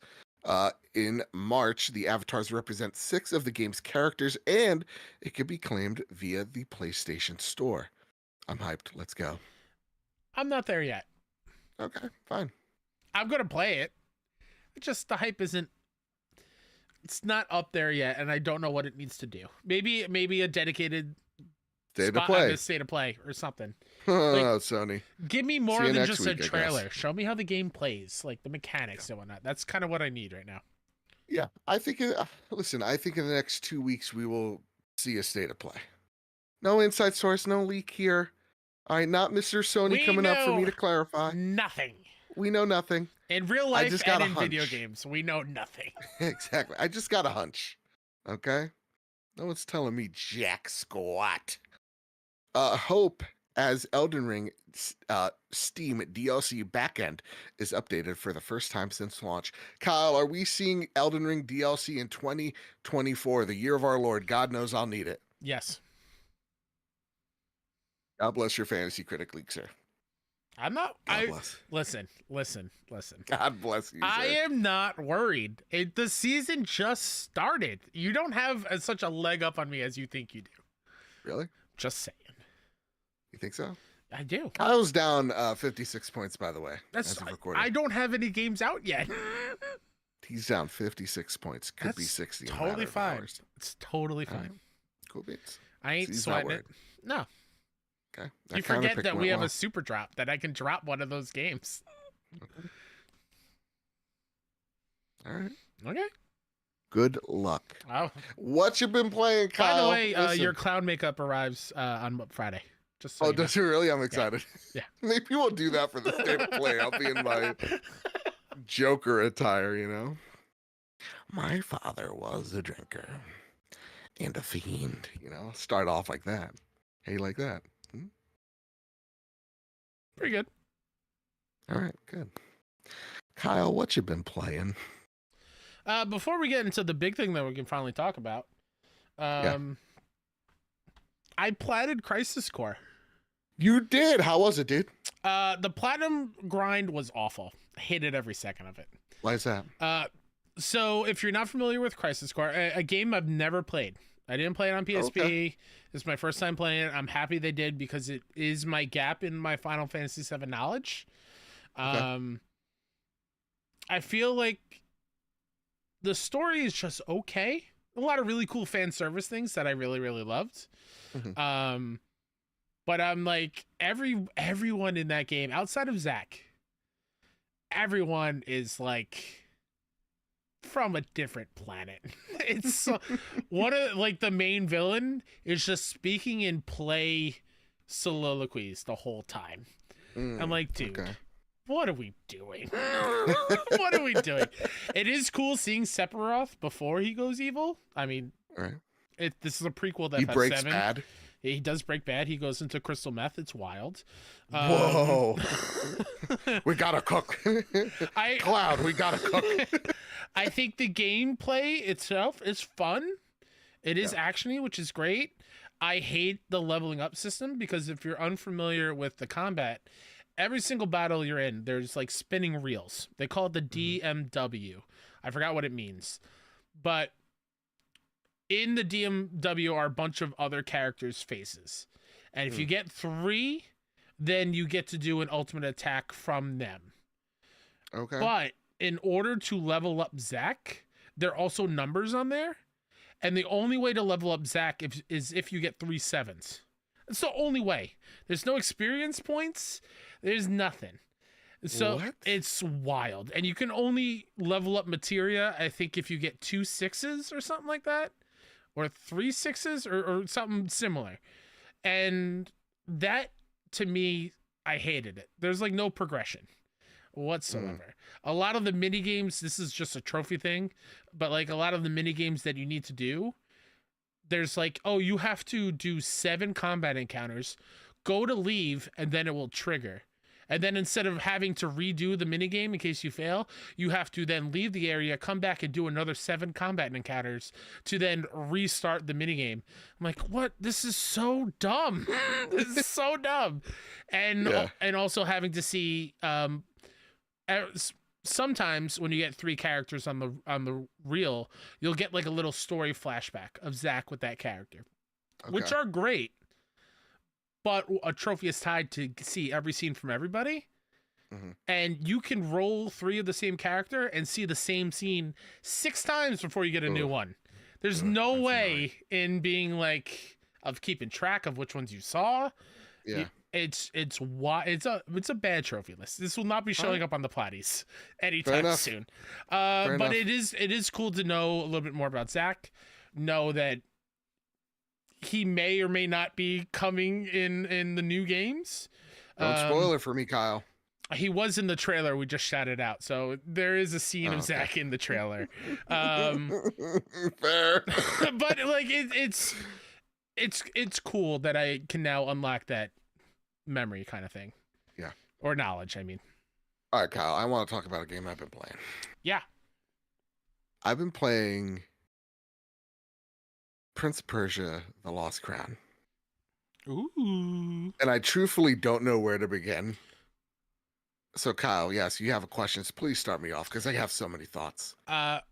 2 questions. 1, do you want to talk about the other thing before this and end on Prince of Persia? Or you want to end on the other thing? No, let's end on the other thing. Okay. Second question. What is your history with Prince of Persia? I grew up playing it on PS2. I played the PS3 one. Actually really enjoy it. Yeah. So you have 0 history with Prince of Persia. Zip. Awesome. I don't even know the main protagonist's name other than I think he's the Prince of Persia. He's the Prince of Persia. I actually don't know his name now off the top of my head. I think no, I got it. It's Jake Gyllenhaal. Duh. Oh, there you go. Well, you're not playing as Jake in this Prince of Persia. Prince of Persia: The Lost Crown might just be one of the greatest Metroidvanias I've ever played. Music to my ears. This game is they cooked. Listen, I truly fell in love with Metroidvanias with Metroid Dread, which is also renowned to being one of the best Metroidvanias ever made. And this game, for the most part, outclasses it in every way. From level design, where you are always doing something, your hands are always moving around that controller. There's never a dull moment where you're just casually drifting to right or left. Like, you are moving around, and movement is key, man. Rayman Legends team that developed this game did a spectacular job. Did not know it was the Rayman team. Giving That's us awesome. a very challenging platformer. Kyle, I'm going through some of these levels. As you know, I'm not a platforming guy in the slightest, being so goddamn challenged. And like, there are some platforming elements where are just so damn hard for me. Like, there's one in particular that I had to, luckily, go into the assist menu and find a way to just skip it entirely. So Okay. you could skip all the major platforming elements. You can't skip the optional ones. But the platforming here, you're gonna love it, man, because it is so tight. It feels so damn good, and the animations for every movement, it just looks so great, man. Sargon, the main character, Yep. looks epic. Every time he does a backflip, which might be my favorite thing ever, it looks so great. And knowing that this is a 2D game, like, they don't have to go so hard on the animations, but they do. It feels flowy. Awesome. I love. Sorry, what was your first question? How do they handle the Prince of Persia thing that I know of Prince of Persia from Right. back in the day of time? Are we rewinding time mid jump? Is there a limit? Yes and no. So they give you a lot of abilities. I can't even go into all of them, Fair. you know, and nor do I want to, because some of them are spoilers. There is, of course, a time element that is very unique to the gameplay experience. Sweet. For example, it does a really good job of teaching you abilities and like showcasing them at the very end for a boss. So Mhm. there's one ability I will tell you. There's one where you could create a portal that sucks something up, kind of like the cat in Miss Marvel, and you get to throw it back out to an enemy. So there's a boss that you encounter, which is like, I'm going to throw 4 meteors at you, and they engulf the whole area, so you can't run away from it. Or you could jump up, suck a meteorite into a pocket dimension, and shoot it back at a boss. I love that.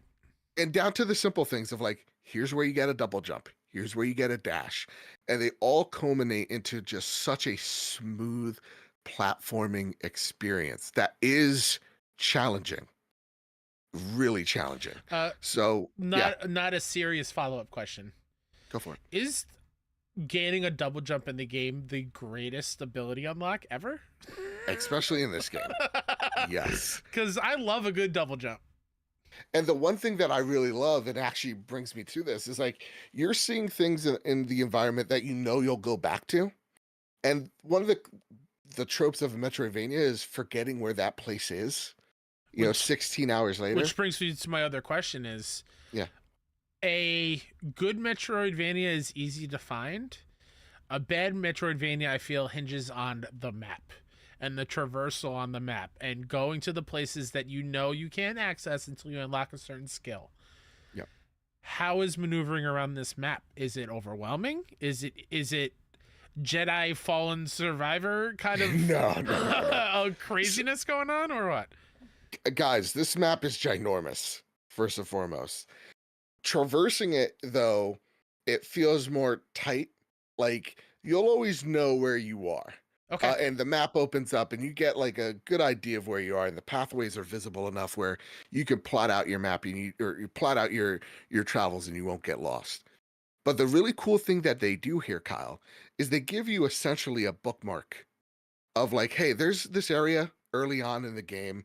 I know I'll get a double jump later on, but I just don't know when. And I can mark it on my map. And it'll go even the extra mile as to showing you what it is. So for example, it'll be like, bam, I'm pretty much sharing a screenshot and I'm like, all right, I need a double jump here, or I need a dash there. Are they categorized by the skill that you need to access that area? There are markers that you can use. Oh, like an tell Elden you, Ring on the map. Yes, that'd be like, hey, this is a trap is here, or an action piece is here. I love that. They really thought about traversal in this game, and again, it bears repeating. Rayman's Legends team outdid themselves with the maneuverability in this game, but where I'm so surprised at the level of just the depth is the combo system. So Metroid, you're shooting things with your arm cannon. Here you're getting up close and personal with your swords, and I can't pronounce them, so I won't embarrass myself. But they are, man. And listen, I never played any of the God of War PSP games, so they're probably this. It got me thinking midway through. I'm like, I would really love a Gears of War, like, Metroidvania. Like, let's go. This would be great. Because it made me feel of like the old classic PS2, PS3 God of War games with its combos of just like throwing a person in the air, chaining them in the air, and then hitting them down, slamming them to the floor, and then just daisy chaining combos until they're just out completely. I loved throwing people in the air and then throwing them back down, throwing them back in the air, throwing them back down. It was so much fun. So the combo system in this game is super in depth. Are the special maneuvers like mid combo hard to pull off? Like are we fighting game level 3-button input for certain moves? So one of the cool things is they have charms. Charms make the game easier. They can assist the player. For example, there's a charm that like will ding you if there's a special thing nearby. It dings all the goddamn time. Or you can get better combos or different abilities for your combos to pull off. For example, I've upgraded one of my charms so that I have like a 7 or 8 combo hit. So like I could just daisy chain for a very long time and throw them onto the floor. Or there's one where it's like it upgrades your bow to make and do cooler, more unique things. So like you're not getting into crazy, fighting game territory with the combos.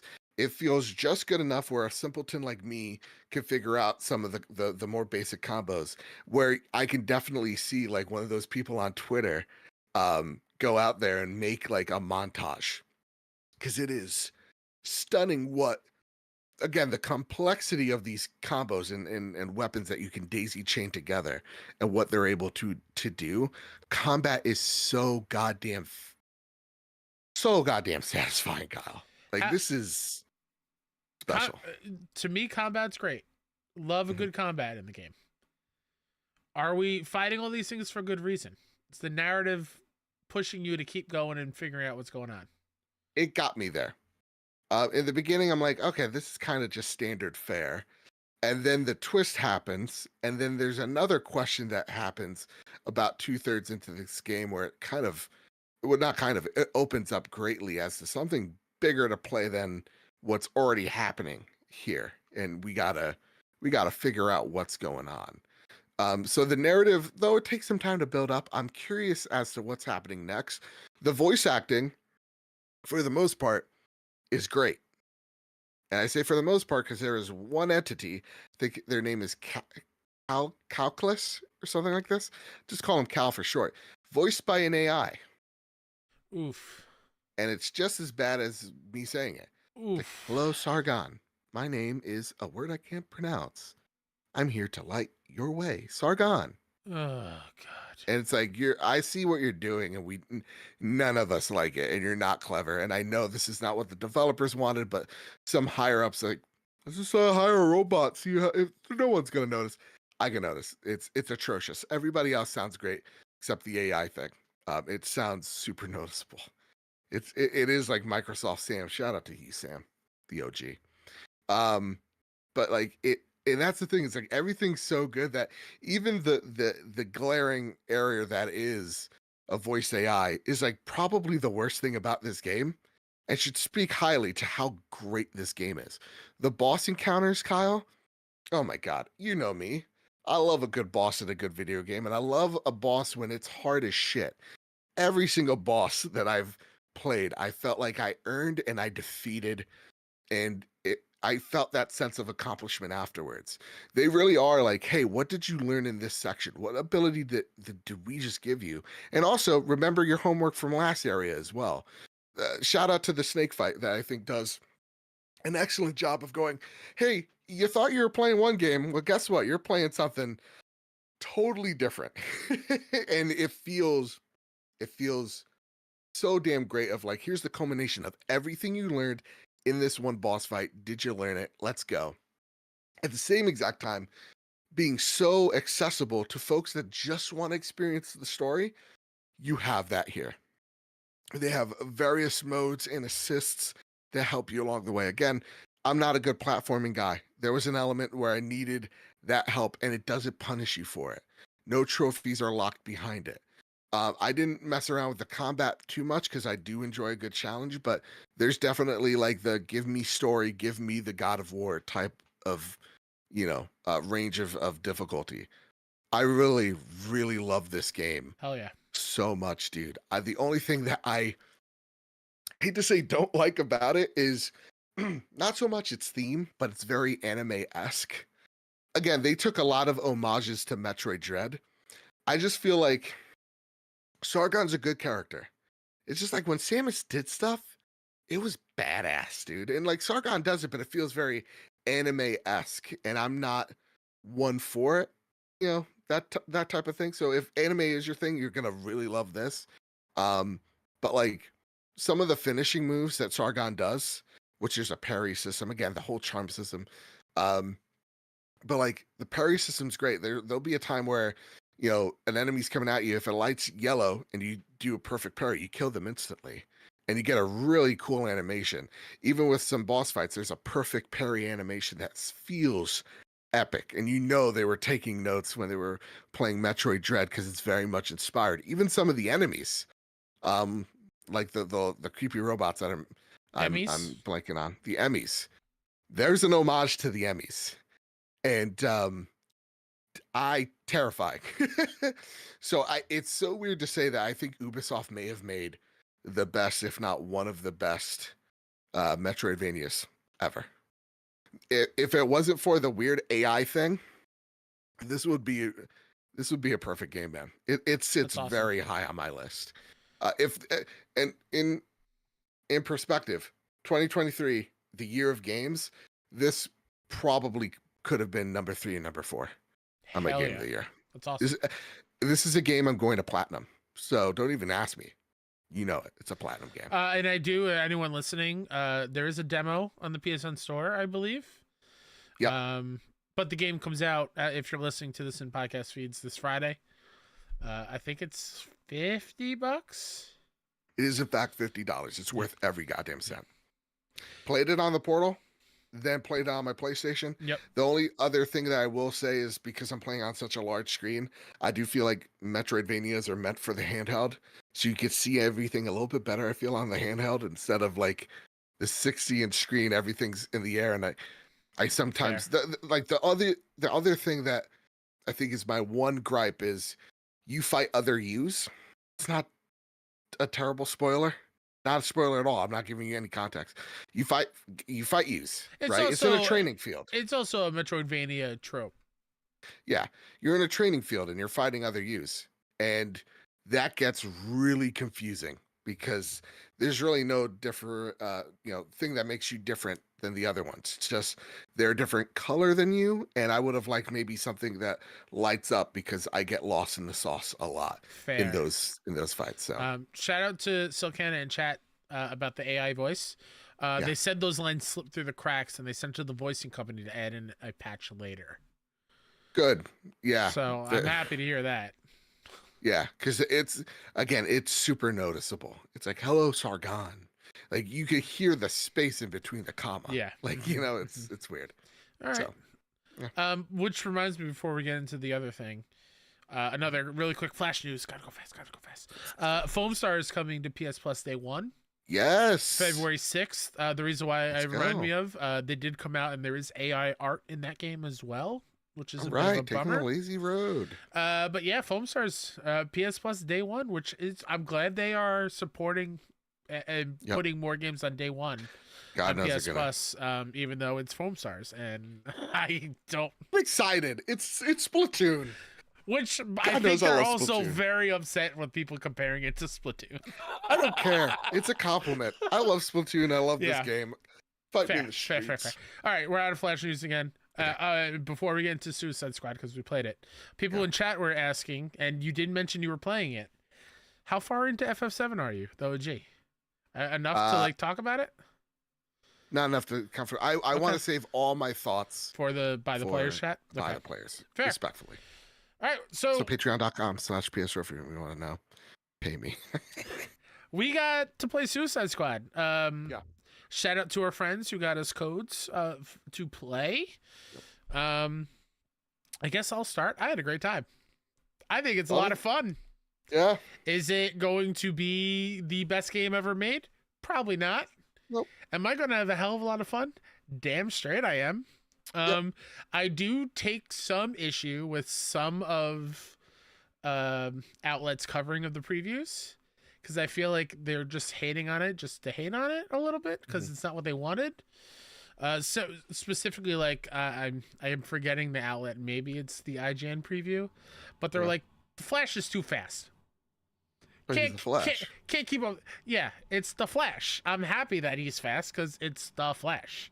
So there's some weird issues there, but I don't want to go too long on that. Gameplay, the gunplay is fun. It feels great. The haptics are incredible. I played it on the Portal. I played it on the TV. They feel great. I'm a big fan of King Shark and Deadshot. Those are two of my favorites. Really? They made you play with each of the characters as a tutorial to get a feel for everybody, which I do really enjoy. There's something about Harley's Spider-Man swing that it didn't feel great. And Captain It's not a Spider-Man swing. Yeah, maybe we're just kind of it's like a ballerina swing. Yeah, we're spoiled. Because she's a goddamn ballerina. All right? She does flips and stuff. We've seen her do flips and stuff. Yeah. But Captain Boomerang, I think that traversal just doesn't click with me. The traversal, it took a bit of time, but I feel like Captain Boomerang definitely feels like a tracer in a sense. Sure. Where it's all about teleportation. The boomerang, it's like a reverse, if memory serves right. It's kind of like a reverse Mjolnir. You're calling yourself to the boomerang, so it takes some getting used to. But I honestly think I could really get in the groove with Captain Boomerang. Because like I love being able to kind of like, his thing is like, I'm gonna teleport in, I'm gonna just shoot a whole bunch of shit with my shotgun, and then I'm gonna zip on out. I played the majority of it with Deadshot, which I think he's gonna be the majority of people's character. Like this is the guy that you kind of, he's like the Soldier 76. There's another Overwatch term. Sure. He's like, this is the guy that'll get you into the other characters. Yeah. I really liked him a lot. Like, I think King Shark very much feels like, and I know this is a PlayStation podcast, feel me out, but like the one thing that I loved about the OG Crackdown was like the big giant jumps that you're able to do, and then when you crash land and you just mess up a ton of folks. Yeah. Like King Shark is all about that type of movement of like, I'm gonna jump really high in the air, I'm gonna nosedive, and I'm gonna crash land, and there's gonna be just everything's obliterated in my wake. Though I didn't prefer him, I very much could see where people can have a lot of fun with him. The one common complaint that I get annoyed with is that it's like none of these characters in the comics move like this.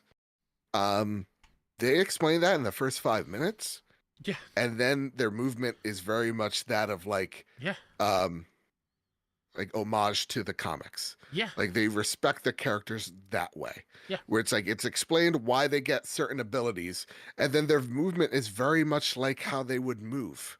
So when I feel like the Spider-Man thing, it's like it's not like that. There's like hooks that you're able to like hook onto. You can't just thwip anywhere any which way. So like there was things that annoyed me in those comparisons because they're explained relatively early on. And even with the main complaint, which is like it's Suicide Squad, kill the Justice League.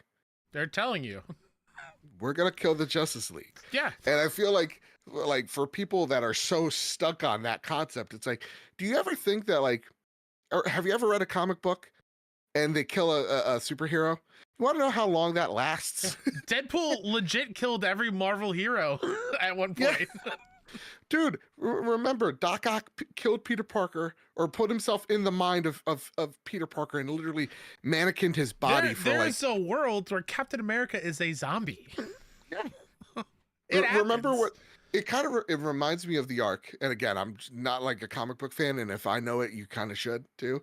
Where it's like Captain America's Hydra. How can they do this to Captain America? It's like, and then like it's solved in 3 comics. It's like y'all are just jumping the gun because this isn't Arkham Knight. Yeah. And it's like we talk so much of like making the games that they want to make. They even showed the proof to it. I think Steve Tortillo put out a piece on it, or Jason Schreier, one of the two, of like they were making a new multiplayer IP. There was a Suicide game that got canceled, and they jumped on the chance to make a Suicide Squad game because that was the game that they wanted to make. And I feel like when we talk about, oh, the developers should make the game they want to make. Okay, great. Everybody's complaining that this isn't an Arkham game. And that's the thing that pisses me off. It's like you're pigeonholing them into only making Batman. Now, at the same exact time, I understand why you're complaining. Yeah. Because, like, this is them chasing a trend. I totally understand that. Like, Arkham did feel like it was something different. It was something, you know, we've never seen a superhero game of that scale ever before Rocksteady. Or not ever, but you know, since the SNES days, right? Yeah, and on that level, just quality and narratively, like Rocksteady nailed the character and nailed what a Batman game should feel like. And in the first 15 minutes, they nail what a Suicide Squad game looks and feels like. They explain what the Suicide Squad is perfectly. Yeah. And they nail all these characters so damn well. You know, I love what they said in one of their podcasts. They're like, we just didn't want to make a, you know, I think it was like something of the sense of like, we didn't just want to make a Suicide Squad to make a Suicide Squad game. Like we wanted it, or we didn't make an Arkham game to feel like the cartoons. We wanted it to feel like this was a true Batman experience. That's what you're getting here. Yeah. So like narratively, it has me hooked. I'm really interested to see where it goes. And I feel like I'm the only person on the planet Earth that actually really digs the combination of traversal meets, you know, the combat, because it feels very Sunset Overdrive meets Crackdown. Yeah. And that's very much my jam. Yeah. You know? To start there, my biggest gripe with the combat, something I'm not fully gelling with, but maybe that will change when I play the main game, which I'm still getting day one. It's a day one for me. I don't love the melee to get shield regen to then pop back. That's a little too clunky is not the right word. Just like too involved. Like maybe they can just drop it from killing them, but the fact you have to like melee to get that off of them if you need it, and then it seems too convoluted just to be somewhat different. It seems overly involved. Yes. Oh yeah. Too many cooks. When it comes to the combat.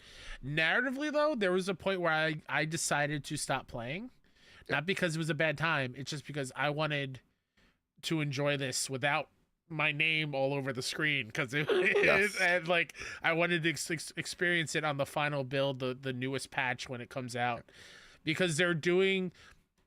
There is a section that we got to play, which is where I stopped. Also, my co-op buddy was atrocious. I played this totally single player. I had somebody hop in my game. We were both dead shot, and they were just running around miles away from me. and I couldn't progress any further. So it's like, you know what, I'm done. Fair. There's a part narratively where they like wrap up the Arkham games in a really cool section. And we saw it's the same section, and we saw it on the trailers of when Batman is unveiled in the Suicide Squad game. Yeah. Like that's like a museum kind of thing. And the way they tell what happens in Arkham and gives backstory a little bit as to why Batman's here. Like, I'm excited to unravel that even further. Yep. And my biggest plus for this is this has the Rocksteady detail. It has the flair in every corner. You see like the superhero like souvenir toys like in shops as you're running through the street. You see Superman posters, you see Wonder Woman dolls, you see just a metropolis feels like Gotham. It feels like a superhero city. And granted, the purple enemies, not my favorite thing in the world. But everything else around it has that Rocksteady flair that I'm excited to run into an alley and discover a new character that's going to be like an Easter egg. I'm excited to discover Easter eggs to the Suicide Squad, to the Arkham games. Like, I'm just in for the story and a good time playing it. Like, it's not, like I said, it's not going to be a game of the year. It's not going to be a 10 out of 10. Multiplayer guy, Yeah, it's going to be a solid 8, I feel like, in my eyes, from what I played. Who knows? That could change because I was excited for Gotham Knights and fell off of that. Right. Anything can happen, but from what I played, I am so into. I'm so excited to actually. We are the experience only story. two people that feel this. I know that. I know, and I'm fine with being on this pillar with you. Yeah. It was just a fun time, and I get it. Like, the combat is a little bit overly involved. Like my mind was. And probably because I was getting used to the controls. I of, also like, didn't traversing while shooting. Like, it takes a bit of time to get used to.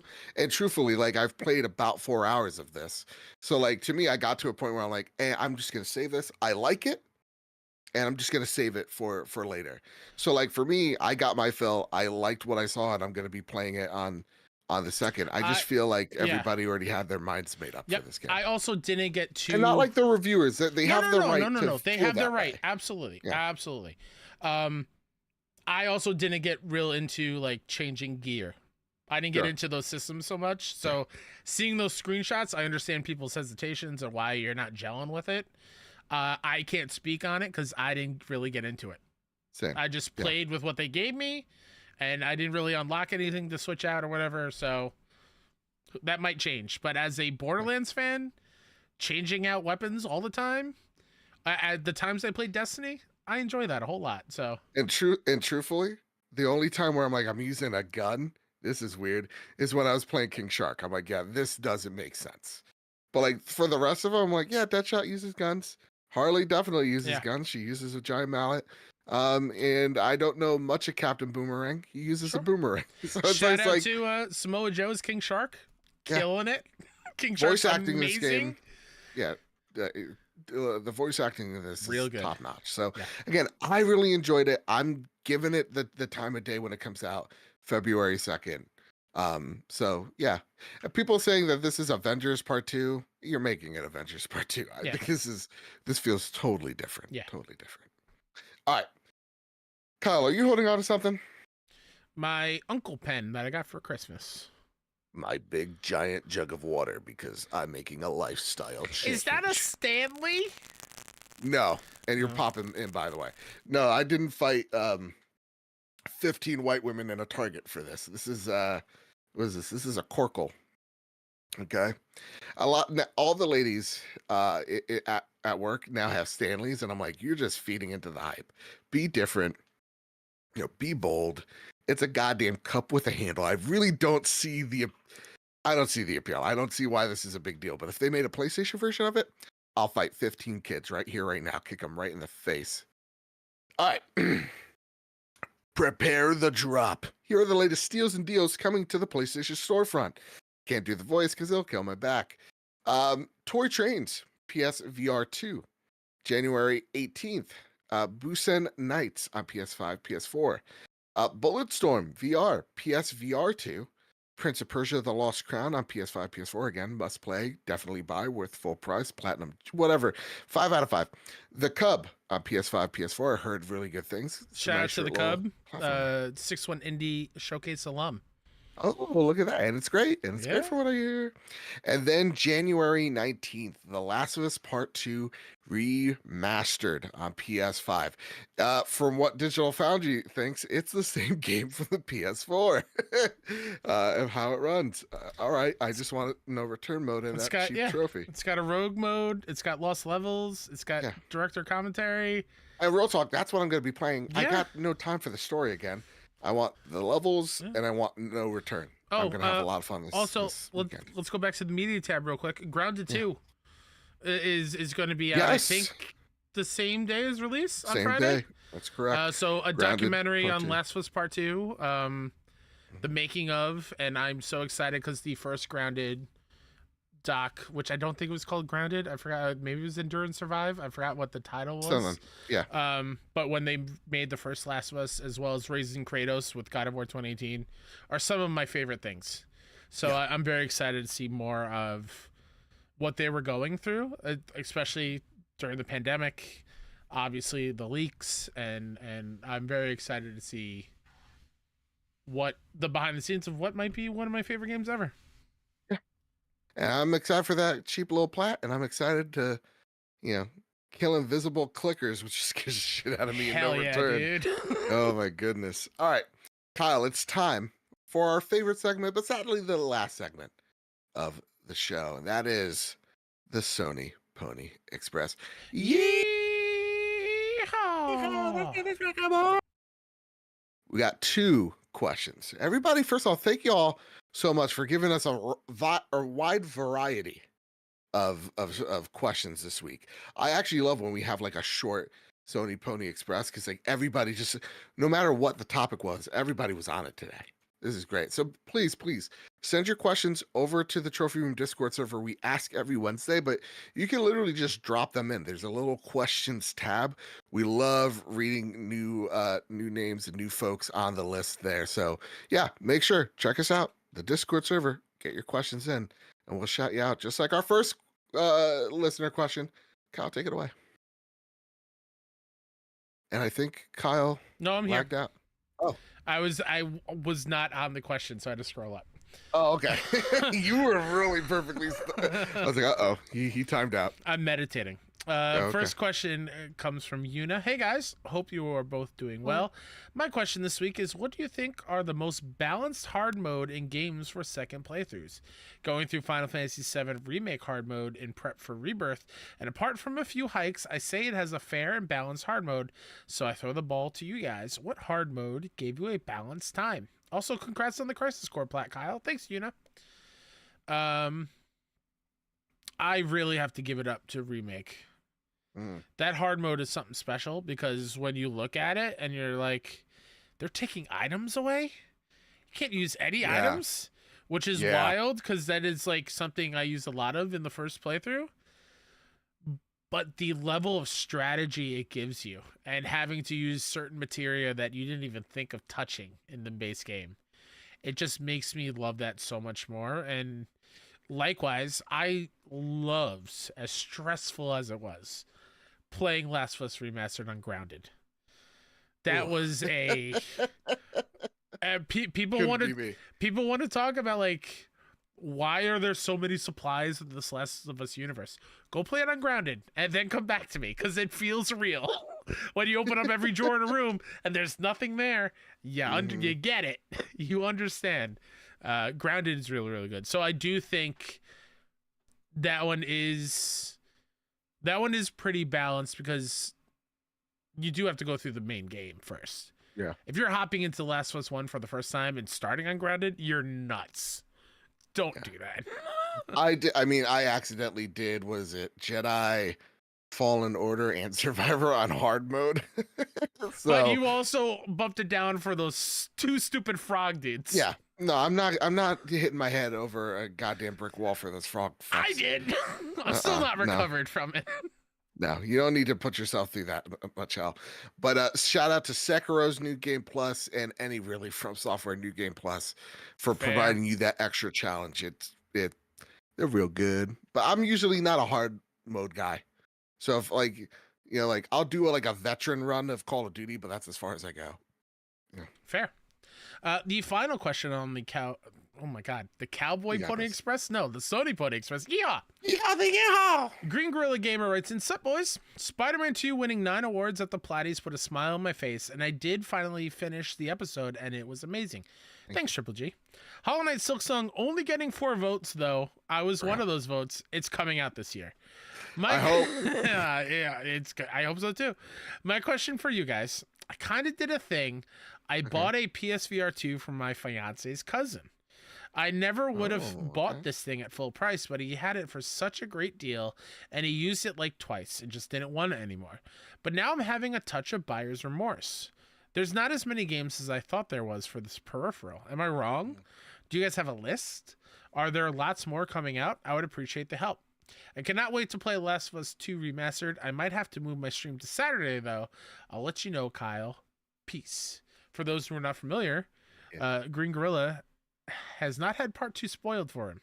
Oh, really? So I mentioned after by the players when we were talking about Alan Wake 2, like, let me know because I want to be in chat while you experience the first few hours because I want to see somebody experience it for the first time.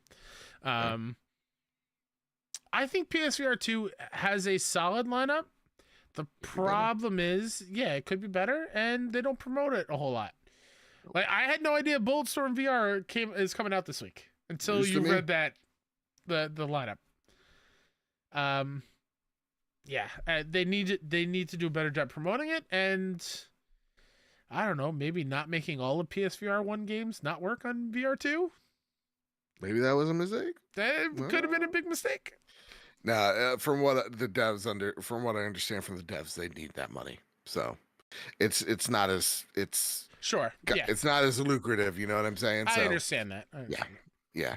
Because it's still a very niche thing. So congratulations, Green. You're on our side. Listen. It's a great headset. It's a great piece of hardware. It's very niche. So there is what could seem like few and far between, but I assure you, there's games to be played there.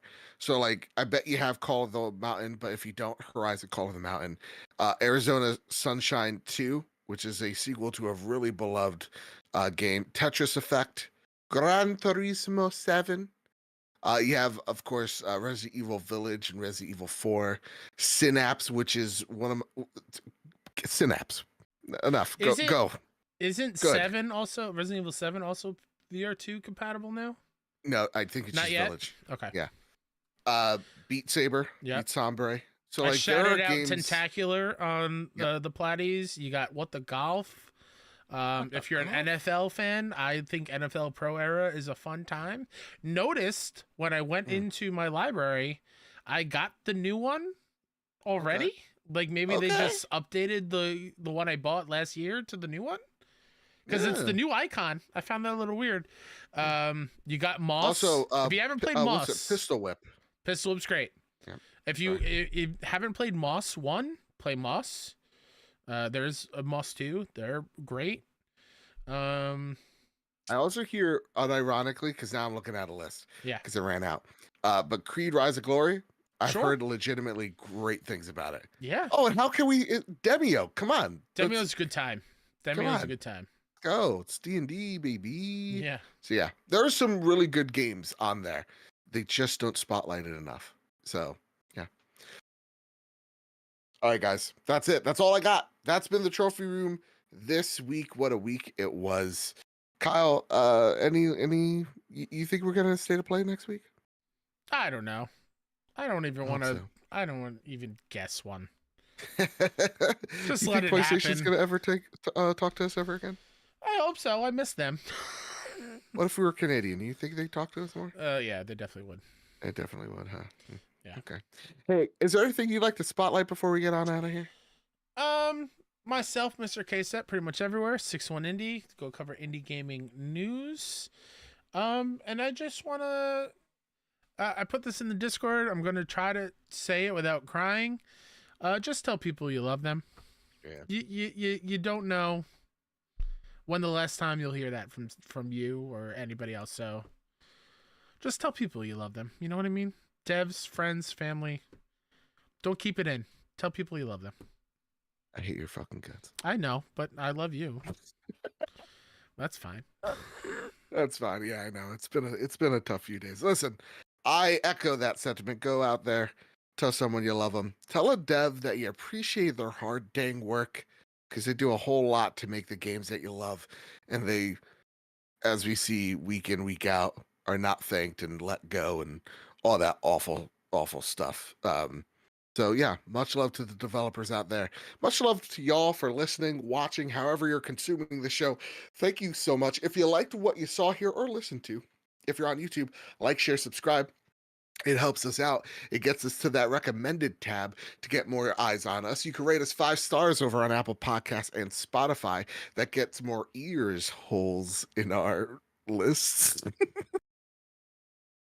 You get it. More ears to the show, baby. Listen, forget what I just said. Just say more ears to the show. Listen. Who are you, Mark Cerny? Don't send us your ears. Yeah. Don't. I would like your ears. And more so, the holes to your ears. We made it to number 15 on the UK charts. Whoa. Why can't we just make it? Yeah, shout out. I don't know what we do. Oi, but God save the Queen. A little bit too late for that, huh? No. Anyway, she probably burned it hell, let's be honest. Hey, it was good being at number 15, you know? It was great. Let's be honest, you reign over subjects. I don't know if your moral compass is great, you know? Anyway, what is it? Not WWT, Jesus. I remember 1776. Are you okay? Nope, I'm having a stroke. Everybody, I would love to see us be number 1 on the UK charts. I would love to see us. The highest we've ever been is 25 on the US charts. I'd love to see us at number 10. Let's do it. Let's make dreams happen. The best way of doing it, rating us 5 stars, sharing us out there, whether it's on Facebook, Twitter, the gram, it helps us out. It grows the show. And with all that said, with all that out of the way, everybody, keep your wits about you. Keep hunting and keep playing PlayStation. See you guys. Bye, y'all. Podcast listeners, come to the pre-show next week. It's fun. Bye. Okay. We're not live. Not live.